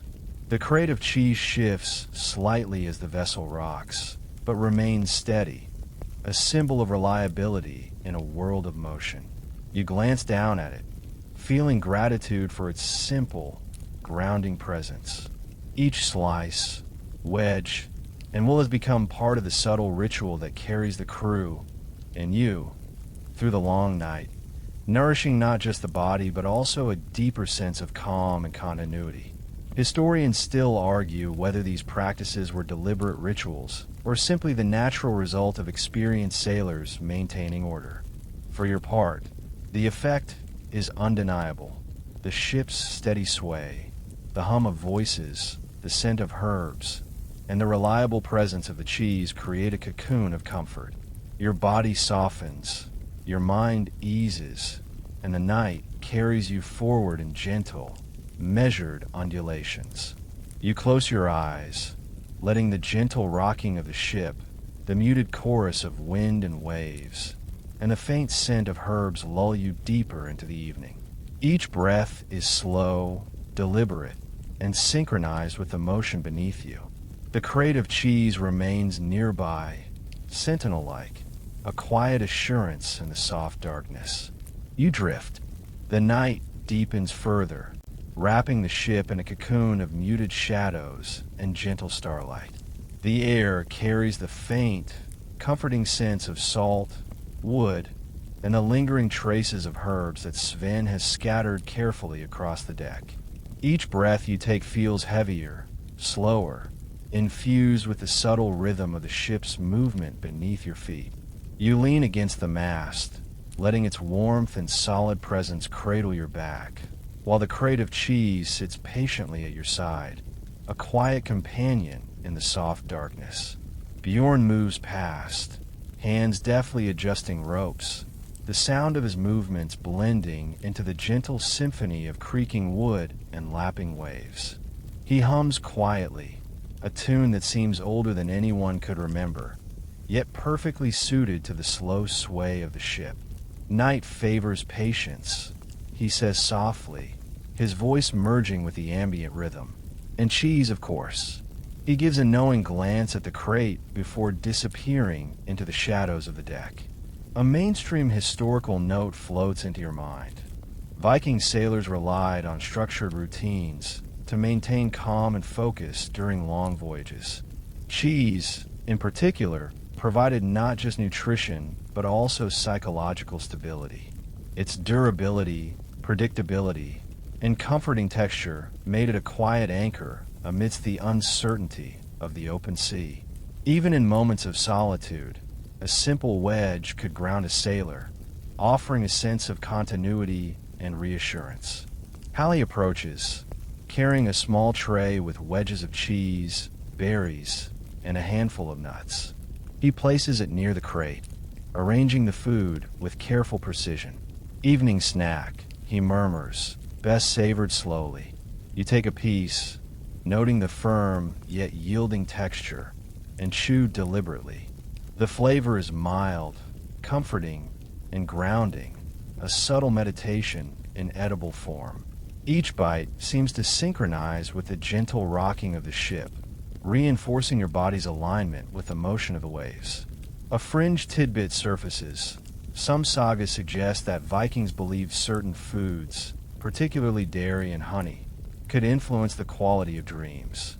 Historians still argue whether these accounts are factual or symbolic, but the effect on you feels tangible. The combination of flavor, texture, and rhythm creates a meditative state, calming the mind and subtly preparing it for rest. The ship rocks over a slow swell, each tilt gentle and deliberate. The horizon is a deep, velvety navy, the first hints of moonlight reflecting faintly on the waves. The faint glow illuminates the crate of cheese, casting long, soft shadows that seem to move with the motion of the ship. Its presence is comforting, reliable, and silent, a steadying force amid the undulating sea. A young sailor approaches with a small bowl of warm porridge, the faint aroma of honey and oats wafting toward you. You accept a spoonful, letting the warmth spread through your chest and stomach. Combined with the cheese, the effect is surprisingly grounding, creating a calm, almost ritualistic sense of order and stability. Each bite, each swallow, becomes part of a deliberate, meditative sequence, encouraging your mind to settle into the quiet rhythm of the night. Bjorn calls softly, adjusting a sail. The crew moves fluidly in response, their actions synchronized and almost hypnotic. The gentle creak of wood, the soft splash of waves, and the distant call of seabirds overhead blend into a serene ambient soundscape, guiding the mind toward relaxation and ease. You glance at the crate of cheese, noticing how steadfast it remains amid the motion of the ship. Its presence reinforces the quiet, enduring rituals of the evening. Historians still debate whether these small practices were deliberate or evolved naturally, but their calming effect is undeniable. The ship, the crew, the sea, and the cheese combine to create a subtle lullaby, easing your body and mind toward rest. Your eyelids grow heavier, and each breath becomes slower, deeper, and more deliberate. The ship rocks gently, the air cool and soothing, the faint scent of herbs curling around you. The crate of cheese sits sentinel-like, unwavering and comforting, a quiet reassurance as the night carries you forward in gentle, measured waves. You drift. The night is fully settled now, enveloping the ship in deep, velvety darkness. Stars shimmer faintly overhead, scattered like distant lanterns across a cosmic ceiling. The sea undulates in slow, rolling rhythms, gentle enough to lull the most restless mind. You lean against the mast, letting its warmth and solidity ground you, while the crate of cheese sits quietly at your side, a steadfast companion in this tranquil tableau. The faint scent of herbs from Sven's bundles drifts toward you, a soft reminder of care, ritual, and the subtle magic of routine. Bjorn glides past, adjusting ropes with practiced ease. His low hum resonates with the creak of wood and the lapping of waves, forming a hypnotic cadence that blends seamlessly into the night. Patience favors sleep, he whispers, glancing at the crate. And cheese, well, cheese helps everything. You can't help but smile, acknowledging the understated truth in his observation. A mainstream historical point comes to mind. Viking sailors were skilled at maintaining psychological stability during long voyages. Cheese provided not only nourishment, but a tangible sense of comfort and predictability, qualities essential when the sea offered so few certainties. These quiet rituals, careful meals, measured activity, and restful pauses help preserve mental and physical equilibrium. Hallie appears with a small tray of wedges, berries, and nuts, arranging them with deliberate care. Evening sustenance, he murmurs, for body and mind. You take a wedge of cheese, noting its firm yet yielding texture. The mild, creamy flavor spreads slowly across your palate, anchoring you in the present and aligning your breathing with the ship's gentle rocking. Each bite feels like a quiet meditation, an edible rhythm syncing with emotion beneath your feet. A fringe tidbit drifts into your awareness. Saga suggests that pre-sleep foods like cheese and honey were believed to influence dreams. Historians still debate whether these accounts are literal guidance or metaphorical storytelling, but the sensory effect is palpable. The taste, the texture, and the ritual of chewing combine with the subtle sway of the ship to produce a meditative state, easing the mind into quietude. The ship rocks over a gentle swell, its movements deliberate and soothing. The horizon is a soft gradient of deep blue, with faint silver reflections from the starlight. Each tilt of the deck feels like an invitation to relax further. The crate of cheese, steadfast and unassuming, serves as a quiet anchor amidst this ebb and flow, grounding you in the simplicity of presence. A young sailor approaches with a small bowl of warm porridge, subtly scented with honey. You accept a modest spoonful, letting the warmth spread through your chest and stomach. Combined with the cheese, it forms a comforting rhythm of nourishment and ritual, reinforcing a sense of calm that seems to pulse with the rolling waves. Bjorn's quiet instructions guide minor adjustments to sails, each pull creating soft creaks and subtle echoes across the deck. The crew moves almost imperceptibly, their practiced motions blending into the ambient symphony of the night. Wind, waves, wood, and distant bird calls forming a lullaby of careful coordination. Historians still argue whether Vikings consciously orchestrated these calming routines, or if they emerged naturally from necessity. Either way, the effect is undeniable. The steady rocking of the ship, the tactile comfort of the cheese, the warmth of porridge, and the soft scents of herbs create a cocoon of reassurance. Your body softens, your mind eases, your breathing slows, harmonizing with the gentle motion around you. Now, in the quiet of the night, the stars above, the creaking of the ship, the subtle fragrances, and the enduring presence of the cheese combine to form a perfect lullaby. You feel yourself drifting, each breath slower than the last, every thought softer, floating gently toward the embrace of sleep. The night has settled into a deep, velvet calm.